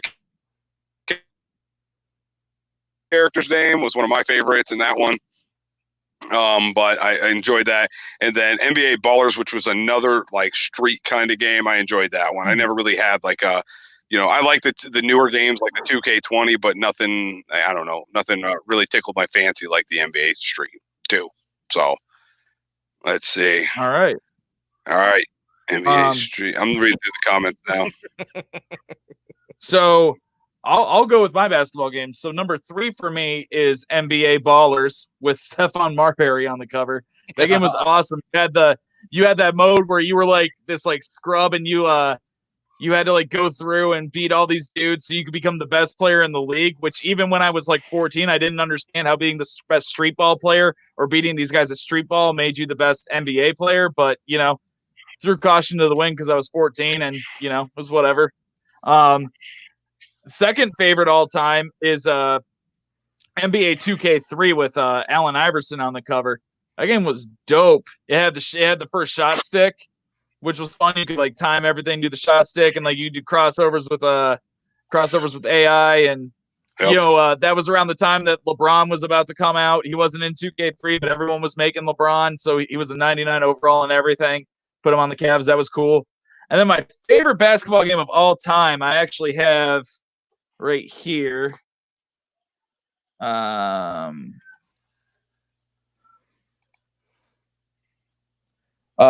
Hoops 2K8. This game, I have logged so many hours on it. It sometimes won't work. It's like the deepest basketball college game that there is. You recruit guys from the time they were freshmen in high school. You got a coaching carousel. You got like a really deep NIT and NCAA tournament mode, like at the end of your dynasty every year, like where they have like shows with Greg Gumbel and stuff, and it broadcasts everything in real time. That was super dope. John, I've had the original copy for this is my original copy, dog. It's my original copy. Marcus Pearson and I picked it up at GameStop in Pittsburgh. Listen, to everybody watching, if you have not heard it before, John is the absolute worst. Worst. It's the like, absolute oh, I like John, even though we all love didn't show him. the golf on Sunday. Yeah, we all love him. Upset me. But that's John. Yeah, for you. College Hoops 2K8, man. If you guys want a good basketball game to play, that's probably one of the best games you'll ever play. Sports. Right, I gotta throw this out there. I don't know if Rich is saying this just to be smart, which I'm going with that. Mario Brothers Hoop It Up. Is that an actual game right now? Not here. It might be in Indonesia. One of those Nintendo ones. There is that you Mario. never heard. Mario Hoops 3-on-3 though. That was the real game. I'm looking up Mario. It didn't come out in America. All right, it came out in like 06. I got so my first and these are in no exact order. But my first game, one of the first games I was ever bought for, again, my PlayStation. My PlayStation 1 was the first system I ever had that was just mine. Like, it was the first game system I was allowed to just keep in my room. The Sega had to be like in the living room, so the PlayStation was actually mine. My parents bought me NBA Shootout 98 with Hakeem Olajuwon on the cover. And God. NBA Shootout was a fun series to play. That was before you were using the sticks. You still did everything with the buttons, but they had where when you would dunk, you could hit different buttons and do different dunks. And Hakeem Olajuwon in that game, his spin move was unstoppable. I remember I had 88 points with him in one game. He was a center. It's a video game then. Yeah. Oh yeah. You could throw him alley oops from like the half court line. So anyway, it was fun. Again, this was at the time where if you wanted to play against people, you guys had to come over my house and we had to play. Wow. Eddie Jones was, I want to say Eddie Jones was 99. He was either 99 or 99. Shootout was fun. It was a fun game. Obviously you can't compare it to anything today, but you have to take it at that time. NBA Jam Tournament Edition is a classic. You can't have a basketball video game list without NBA Jam. You would be remiss. Another NBA Jam, I call them clones, but they were really just kind of knockoffs, was this game on the Nintendo 64 called NBA Hang Time. And that game, my God. So much fun because it was everything NBA Jam was, just a little bit bigger, a little bit more over the top. And I still remember the song NBA Hang Time. I just trying to figure out how Ray is relating NBA video games to Metal Gear Solid. It's just processing this right now. Games. If y'all ever played Brendan in a basketball video game, he goes crazy on how nothing is real. That's because Dean Callender and Brendan Palm, I can remember them Dean always played the college basketball games, and Dean is a North Carolina fan. So he would always play with North Carolina, and Brendan Palm these per game with Duke. But watching those two play was hilarious. Oh man. Brian, we lost. Man. This has been fun. Mm-hmm. No, man. You're good. I know you did. Oh, I know what he's doing. So I guess we can't say on air. Yeah. Did we lose? Oh no, Back. he's there. All right. Hit the game now. Ray Toronto, solid snake balled. So I have to ask though. So I was thinking about in the era when we grew up, and one basketball was massive. How did that they was have a successful video? Right. I mean, the closest thing obviously was NBA Street, but obviously that was not related in any way, shape, or form to it. No. So my question is, do you think that they just never took off? They could never get a good developer to pick up their product. And NBA and one basketball in that time was as big as the NBA. It might have been with the youth, it may have been bigger. Correct. But so what I'm thinking is I my genuine opinion is that and one basketball elevated games like NBA Street, not on purpose, but just the way it worked out, because that was the closest thing that you could find. But yeah, and one, and of all the people, Donnie Lyons and Mr. Ashtabula and one himself. I remember him chucking a ball in his shirt and hiding it from everybody or whatever that was. Probably got me on it 25 times, but I'll take it. It is what it is. And then I kicked the ball as hard as I could, and I didn't want to play anymore. Oh, Sammy, and one had a good PS2 game. There was a good and one PS2 game and where it was. Yeah, it did. It came out in like 06. They never got. It was all right. Like EA Sports never picked them up. No, and you know what's sad about that? EA Sports picked up an Arena Football League game that was absolute garbage. Don't you dare say it was garbage, because that game was super fun. That was super fun. And listen, it is an absolute travesty that the Gladiators are not playing in Cleveland right now, because now you want to talk about the best experience for a family to go to. Hey, Donnie, they did have players good enough to play in the league. Have you ever heard of Rafer Alston? Skip to my Lou, dog. Yeah, skip to my Lou. Who was the white guy? Professor. Professor, and then there was Hot Sauce. Hot Sauce Williams. Yeah, I mean, I tried a couple of the tricks. It never worked out real well, but I did attempt it. David Rivas didn't have to worry about the ball getting stuck because all of his shirts hung off of him. David Rivas was 107 pounds wearing a triple X white t-shirt. I said, what the hell's going on here? You're right, Coach Rich. We do that, but you got to remember, buddy, this is part of our era. I'm sorry that as a child, all you were allowed to do was mow the lawn, and it was the most entertainment you had. I apologize. I mean that with all kinds of love, buddy. Hey, so while we're on this topic real quick, everyone shout out their favorite and one baller. Mine was, I think it was AO. It was the guy. Andre Owens. It was the guy who did the, was it the 720? Yeah, AO. Yeah. AO. It was him, and I also like Escalade. Escalade was that big dude. Yeah, just a massive man that just balled. I liked him. He reminded me of. He was like the original Big Black. I mean, he was a big boy. Yeah, my favorite street baller was probably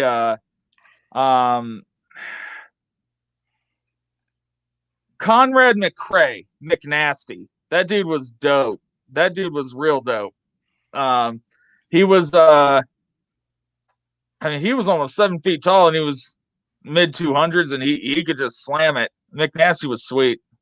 Sammy had the best crossover. You're right, and the had is the key term right there. Sammy, right now, I would bet if he tried to pull that crossover, he would fall on his face. The only thing that's crossover right now are the muscles in my back if I try it. Yep.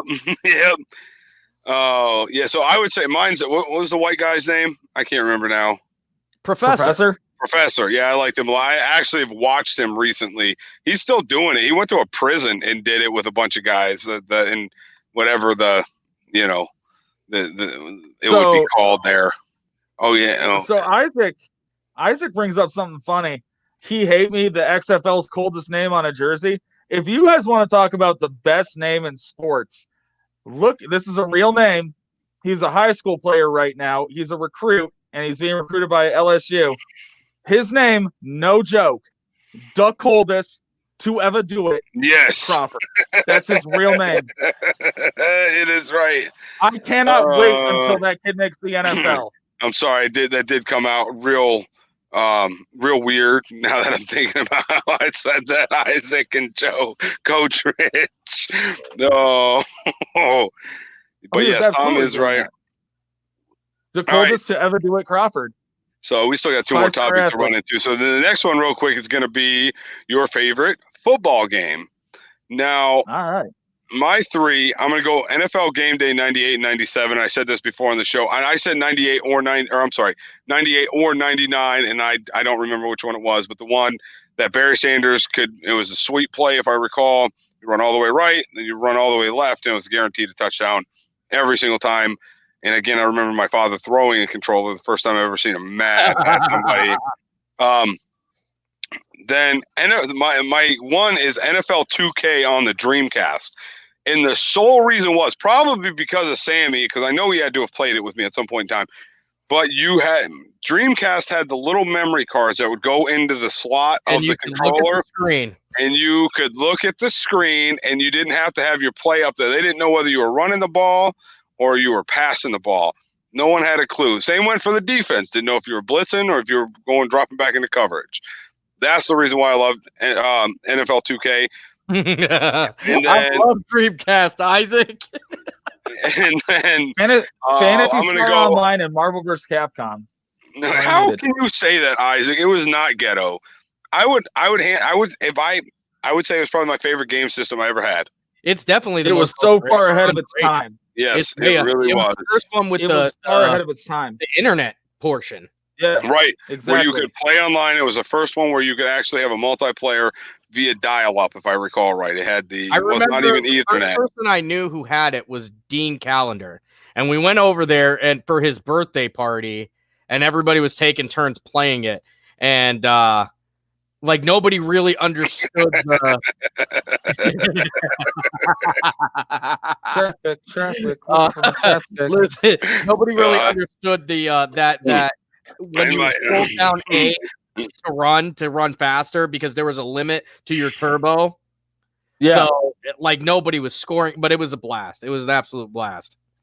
Isaac, and before I get into my third, but I do think I remember the Sega channel. Was what I may be mixing it up, but I remember my parents for my birthday got me a 1-year subscription of something from Time Warner Cable that plugged. It was a cartridge that would go into the Sega channel. That was it. Okay, so yes, I remember that. And every day you could go play pretty much any game Sega produced. You could put it on there, but it was a limited time, kind of like what Xbox Live, the Game Pass is now. Yes, it is. Yes, it was. It's the original version of it. Listen, I played Toe Jam and Earl on that like it was never gonna like. Oh my gosh, I forgot about that game. Like I went back and played Toe Jam and Earl now, and like it's that game. I don't know how I sat and played it for hours. You just walk around, do nothing. And then my third one is because we used to play it in John's basement all the time and have probably fights about it, everything else, but would have been Madden. I think it was 02 or 03 when the Madden series really started making some headway. We'd go down there, and John he still does it to this day, and I beat the brakes off him even when he comes to my house and we play. But John thinks he knows every ounce of coverage where someone was supposed to be, and John like on a video game, no one ever makes a mistake. Player of all time, like it's not even a comparison. He's terrible. Yes, he's the worst, and he always proclaims like if you caught a pass that the linebacker was supposed to be in coverage there, and he wasn't. Or if you got a deep ball, it was cover 2. That should have never happened. This was real life. This is fake. Take it easy, Belichick. We're playing a video game. Right. Yes. Oh, but he's like, it doesn't matter. It's fake. It doesn't matter. I don't even care. This is fake. Mm-hmm. It's fake. You can't beat me in real life. Right. Don't forget, guys, anyone can call in right now, 440-207-0669 for your input. We're on football now, so don't be afraid to chime in. But go ahead, one of you guys, whoever wants to go next. I'll go ahead and go this time second. So my first favorite, probably my favorite football game of all time is NCAA football 2010. It's Michael Crabtree on the cover. That's a good game. And that game is another one where you could do like the triple option. They had all these little mini games that you could do, and you could like this really in-depth, dynasty, and you could add teams, move teams around, all kinds of stuff with conferences. If I'm not mistaken, I think that's still BCS era. So we do, Coach Rich. Yeah. We Well, do all want of you it to was call in, BCS Coach era. Rich. All of Just it was- can't swear. Can't swear. Never had the playoffs in it. yeah, it didn't have the playoffs, so it was BCS. But my favorite thing to do in those games was take Kent State and go undefeated and beat like Texas or Ohio State or something and win national championships with Kent State or Akron or, you know what I mean, BG. But you used your own My Player, didn't you, or whatever it's called that back then? Yeah, you could do that, or you could be the coach. But the triple option, and I think you could do the 40-yard dash in that game too. You can. I don't remember that. Anyway, that's when you're developing your player. Yeah, there was so many things you could do on there. And there was passing drills and running back drills. And even if you didn't want to sit down and play an entire football game, like you could sit down with your friends and be like, all right, let's see who's going to get the highest score in this running back drill, who's going to get the highest score in the triple option. And let me tell you, Ricky Deweese is probably not watching this. I ran that triple option to perfection. People didn't even want to play me in that game. Oh Lord! Let's see if Coach Rich calls in. I'm waiting. All right. What's your favorite, Tom? So I got 3. So my third, Madden 2008 with Vince Young on the cover. Marcus Pearson and I, freshman year when we lived together in college, we went and got that game, and I never could beat him. One day I was finally about to beat him with Vic and the Falcons. I was up 6 with 5 seconds to go, and I called the run play, and he was like, "Oh, you wimp! You aren't gonna throw it." And I was like, "All right, you know what? I'm gonna win, so I'm gonna throw it." I threw it. He intercepted it, ran it back for a touchdown. I spiked my controller on the ground, walked out, and come back to our room for 2 days. I was so angry. I stayed in my girlfriend's dorm for 2 days, and came back, and he was like, "Cat, why you mad? Why you still mad, Cat?" And because I don't think we'll care what you'll talk about, Rich. Listen, that's second favorite football game, NFL Blitz the League. Oh yeah, talk about and Lawrence Taylor. Taylor, that game was so sweet, man. You could literally kill a guy on the field if you hit him hard enough. That game was so cool. You could build your team up, and you played in 3 divisions, and you got to get up to face the New York Nightmare, which had Lawrence Taylor on him. And oh my God, that game was amazing. You actually got Romanowski's character on there at one point. He was a beast. Bruno Battaglia is his name, and you could just kill cats with him. And finally, my favorite football game of all time, NCAA football 2014. I still have it. I still play it religiously to this day. People are still with the community. They're naming rosters. You can download them. I actually have a dynasty going right now with a couple of my friends where I got Justin Fields in his senior year, and his name shows Justin Fields. It's pretty sweet. I love it. But an honorable mention would be NFL 2K5 with T.O. on the cover, which introduced first-person football where you could play inside the helmet. Yes, inside the helmet. I forgot that game was about so good. And it was $29.99 to compete with Madden. And then Madden got all butthurt because NFL 2K5 was better, and then they bought the licensure, and that happened. But now they're bringing NFL 2K back. Which sidebar 2K's coming back. should be illegal. Yeah, it is. You should not be able to only have one option to purchase an NFL, MLB, or NBA game, because the fact of the matter is when studios were competing, we were getting better products. Madden's product has been the same for 6 years. Yeah, Madden's product is god awful. Right they now, push out the same game for the last 6 years. It's horrible. The only major innovation Madden's made in the past few years is being able to create draft classes because we don't have NCAA anymore. And another innovation is the Ultimate Team, but then the Ultimate Team gives you you got to pay to be good, man. I mean, I literally know a dude who's dropped $500 on Ultimate Team. I'm like, wow, I wish I had that kind of disposable income.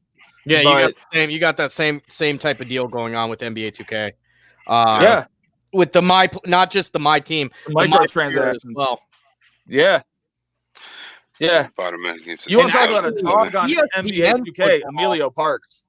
ESPN football was better than 2K football. Mhm. Oh, it absolutely was. Super fun. Yeah. So chiming in right on I do believe it is our last topic. This has worked out amazing today, if I recall. Yes. So top 3 other other sports games. So basically games other than Baseball, basketball, basketball, or football. So one of my favorites, and it's probably the hillbilly side of me, was Twisted Metal. And how I relate that to sports, because they had a demolition derby. And that is a sport, in my opinion. Yeah, here comes the green screen in some way, shape, or form. But you got to run around, hitting each other as hard as you could until. I like the demolition derby, boy. Wiggity, wiggity, So, yes, Twisted Metal is one of my favorite games. I believe it was on PlayStation. Yes. They did like a 1, 2, and 3 or whatever it was. And then Twisted Metal Black for the PS2, which was amazing. Okay. I didn't know about that one, but I enjoyed Twisted Metal 1. My second favorite, I'm sorry, this would be. I like better than my demolition derby. And that's Pabst Blue Ribbon and my sister. My second favorite game was Tony Hawk Pro Skater. Oh, we got a call. Oh, boy. Oh, God. I'm afraid. After all the roasts. Oh, yeah. Go ahead, Nick.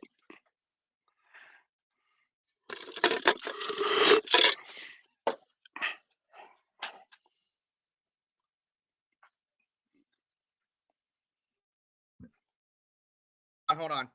Can you guys hear me now? Hold on, Sammy. You muted your mic somehow. Right, Now, can you hear Nick? Now we can. Yep. All right. So my top 3 non-football, basketball, baseball games.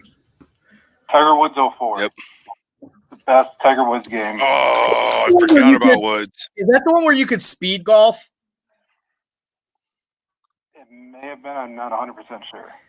There were so many, but I'm pretty sure that was the best one. Okay. Like people in the chat are saying, Tony Hawk Pro Skater. Yep. We're bringing back remastered later this year. Yeah, I'm pre-ordered it already. Can't wait. I already did. Yeah. Because here I am getting older all the time. Next. Hey, pretending you're Superman. But I had to call in just for this NHL hockey, just so how many times I beat your. Yes. Listen, me and Nick have a ridiculously long rivalry in that NHL hockey, which, by the way, if you have not played NHL hockey, you are missing out. That is one of the funnest sports games on the entire video game systems. Even if you don't like hockey, they do a bet. IHL team, I'm an international team. You can literally play with the Cleveland Monsters or the Erie Otters. Otters. Oh, Otters. Sorry. Anytime, anywhere, I'll beat Sammy. We can Coming probably in find hot, a way. Bill. You know what? Maybe we should find a way to do a live broadcast of us playing old video games. That would be Oh, great. I'm working on it. Working on it. Yeah, that's easy. I'm going to get to that at the end of the show. Mm-hmm. All right, Nick. Thanks for calling. We got some stuff to talk about. Thanks, Yep. Nick. So, moving right into my last one, and I don't know who will remember this game, but my last game was more of a racing game, but it was called Jet Moto. Jet Moto's fantastic. Oh, yeah. Nope, Jet Moto was probably, I remember having Sammy over. Do you remember Jonathan Strickland? Yep. Oh, the kid with the mullet. I don't know. I have never heard or haven't heard of him since we were got in another call. 4th grade. Who we got? Call from. Moving right into my last one. I don't know who. To accept, press 1. To send a voicemail, press 2. Just remember, no swearing on the show. You're on 440 and goal. Who do we got here? Coach Rich. It's Coach Rich coming in hot. Here we go. This should be good. Here we go. Coach Rich, what's your favorite video game of all time? You're on 440 and goal. Who do we got here? The WWE wrestling. That's what I like. Listen, WWE wrestling is sports entertainment, so that absolutely counts as a sports game. Any other? There you go. Rick. There's a big delay, man. It's like it sucks. Hey, thanks for the compliment, Coach. We really appreciate it. No, thank you. Keep it up. Keep it 100. Okay. All right, God Coach. bless him. Any other games that you liked? No, I just like watching you guys. You don't understand Thanks, how man. nice it is to see you guys all the time. Well, we Yeah, thanks, appreciate Coach. that out of you, Coach. Yeah, appreciate that, buddy. Good to really hear from you. I don't even know him, and I like him. All right, we're gonna have you call back in on our next football show too. Okay? Yeah, maybe we can get together when football starts up down here again. You know. Yeah, Yep. you Two can. days are going to start in August. Yeah, let us know what's going on down there. You can give us an eyeball of what they're doing in that wonky state of Florida. Bartow High School. The Yep. home of the Yellow Jackets. The Yellow Jackets. So Coach Rich, he's coaching down in Florida. I think, are you still an offensive line coach, Coach? Yeah, I am. Still offensive line coach and teaching these boys how to run the ball down here. Oh, you're a running backs coach too? No, they just don't run the ball. They throw the ball up in the air, and the fastest guy goes and catches it. Oh, okay. Gotcha. I was going to say, I just can't see you teaching someone to run a ball. No offense, because you never taught me. I'll tell you that right now. See that guy? Block him. Yeah, that's No. it. You know, just give them a snot job, you know? Yeah, there it is. Yep. Hey, you guys have a great program. I'm so proud of you guys. Hey. I'll talk to you when it's like not a 30-second delay. All right, Coach. We'll talk to you Yep. soon. Yep. Be well. Thanks, man. Yeah, thanks, Coach. God bless. Yeah, so everyone knows that was Coach Joe Rich. He was my high school offensive line coach.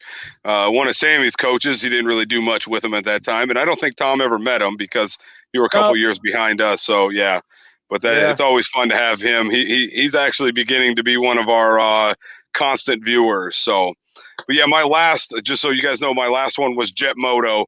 I love Jet Moto. It's probably one of my favorite games on PlayStation, and I do believe it was Jet Moto 1. So. But go ahead, guys. All right, I'm gonna go. So my first, actually, you know what? I'm gonna have to add a fourth on here because you changed up your list on me. 5. So I'm sorry. Huh? I'm running with 5. So you do 4, baby. All right. So number 1 is, and I don't know if John McCoy is still watching this. Top Spin. Top Spin is a tennis game, and it is so much fun to play that game. And another one of those games where I can remember spending hours when we probably shouldn't have been doing that. We should have been out doing our senior projects during senior leadership, but we would just go either to my house or your house and play Xbox Top Spin for about 2 hours every day. But it's super fun. The most fun I've ever had playing a tennis game.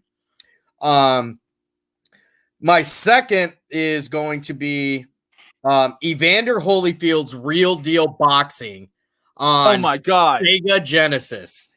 So Oh my God. that is another one of those so my father, not a big video game guy, very, very few games that he actually played with. But he would play that one with me. He enjoyed boxing, so that was his thing. And it was like a side view, and you could only push like punch, uppercut. That was all you could do. But it was a lot of fun to play that. I actually enjoyed that better than Mike Tyson Punch Out. I know that's blasphemy. The fourth is FIFA World Cup 2006. Because our entire senior year, we played that game on the big screen at Uman Kapadia's house.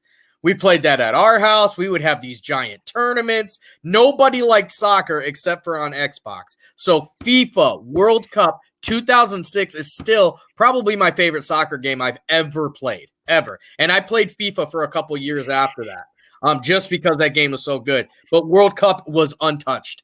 as far as I'm concerned. And then my fourth, but before I give you my fourth, I want to say I have a honorable mention for my basketball list that I feel bad I didn't put on there. It was USA Basketball for the Sega Genesis. Was an absolute great time to play. But my final other sport game that I played and enjoyed, and you know what, I'm just gonna do this to myself, was NASCAR Inside Line on Xbox 360. And let me tell you, I had so much fun with that game. Like, I would actually, you would get online and it was like a racing simulator. And I can remember playing with this dude from Boston with like a super Boston accent. And he'd be like, "You're riding my ass." My favorite, like one of my favorite games I've ever played. So yeah, NASCAR Inside Line, Evander Holyfield, Real Deal Boxing, Top Spin, and FIFA World Cup 2006. That's how I'm ending. That's awesome. All right. So I said I got 5, and I'm sorry I had to do it. But number 5, Wave Racer 64 on the jet skis. Yeah, that was unreal. That game was I spent unreal. a lot of money in the arcade on that game, actually, now that you say that. That was a good game. Number 4, NASCAR Chase for the Cup 2005. The reason it's one of my favorites is because Tim Rank, the English teacher from Lakeside. I was going to bring that up, too. Tim Rank and I would play that game at his house or after class. I would bring my PlayStation in, and him and I would play that together for like 45 minutes when I was supposed to be in study hall. I got a lot of love for Tim Rank, man. He really shaped my life and really changed it for the better. So a lot of good memories there, and probably my favorite teacher of all time. And those are just good memories. Number 3, Mario Tennis on the N64. Oh my God. You want to talk about, my younger brother punched me in the mouth when I beat him one time because I was talking so much mess to him. He literally stood up and punched me in the mouth. It was the weakest punch I've ever gotten in my life, but damn if he didn't try. That's what I got to say. At least he tried. Number 2 is a game I know you guys have never heard of. Izzy's Quest for the Olympic Rings on the Super Nintendo in 1996. Izzy was the mascot for the 95 Olympics, and he had a game. He would go and collect Olympic rings, and that game was so prolific. I played it at my cousin's house quite a bit on Sega Channel, and that was just a great time. And finally, my favorite non-sports game of all time, Rory PGA Tour, man. Rory PGA Tour. My fiance and I play that game together quite a bit, and she's got this character on there that's pretty great that she's good with, and it's just a lot of fun. I'm happy to play that game. It's probably one of my favorite games. Before we end the show, I feel like we all forgot something that everybody loved, and it just dawned on me. I don't know how this didn't get on there. Mario Kart. Let me see. Are you going to say Mario Kart? No. Penny Stillman coming in hot with Cool Borders. That was another good one. Look. Yes. Yeah. I actually thought of 1080 snowboarding with Pusei Keibachi. Listen, here's the deal with Cool Borders, okay? Cool Borders, most people, I would say, got their first look at it on you remember PlayStation used to release game demo discs. Yeah, and you could get them from like Pizza Hut and stuff. Yeah. And that's where I saw Cool Borders. Cool Borders was fun. That was a fun game. Yeah, it was. That was a great game. Benny, you stole my thunder. Just making your life miserable. All right, ladies, gentlemen, boys and girls, children of all ages. Listen, guys, we had a fun, great show this show. This was great. On Thursday, we're going to do something a little different, which I think is going to be cool. And if anybody can get a hold, I'm going to try myself, of Coach Answervitz. I really would love him to watch the show on Thursday because we are going to be talking sports cards. baseball cards. Oh my God, yes. Football cards, basketball cards. We're going to be talking cards. So, I have some cards coming in right now from the years are from 1988 to 1993. Anywhere in there that they are still sealed in the package from that time. I'm going to open them right here on the show. Ryan's got be epic. And Tom's actually going to buy some from this new era. So we're going to open up some sports cards. Mine, I know for a fact I have an entire set coming from 1991 of baseball cards, a box set. So that's going to be a fun one. But yeah, it's going to be a different show. I can't wait. I think it's going to be super fun. It's going to be sweet. Real quick to end this, guys. So fans of the show, our website is complete. I have everything done. I'm going to be rolling that out later this week. Nick Billman's one of our key contributors. He has a very, very great post going out. It's going to be great. And Ryan talked about maybe we get a Twitch going where we kind of, play each other in old games. So not only am I working on that, but Nick Billman and I are actually working on doing a Madden franchise together where we post a blog about that on how it's going. So we're going to have some video game heavy stuff coming soon. And you guys throw out your gamer tags, PM us, DM us, slide into my DMs all you want. I would like that. It's going up. We'll get some games going. Tuesday. We can. Yeah, I do love Mackin. But anyway, we're gonna get that going. Like Marlon, I know you play. I mean, Isaac, I think I know you dabble. I know Emilio Parks does it a lot. Ace Boogie does it. Yeah, Emilio. I want to get a lot of these guys on there. To sit down with Sammy guest Emilio Parks. Today is his 29th birthday. So happy birthday to Emilio. Hell yeah. Happy birthday. So we got a lot of content coming, guys, and it's going to be rolling out very soon. So we're going to be expanded pretty large. Red hot.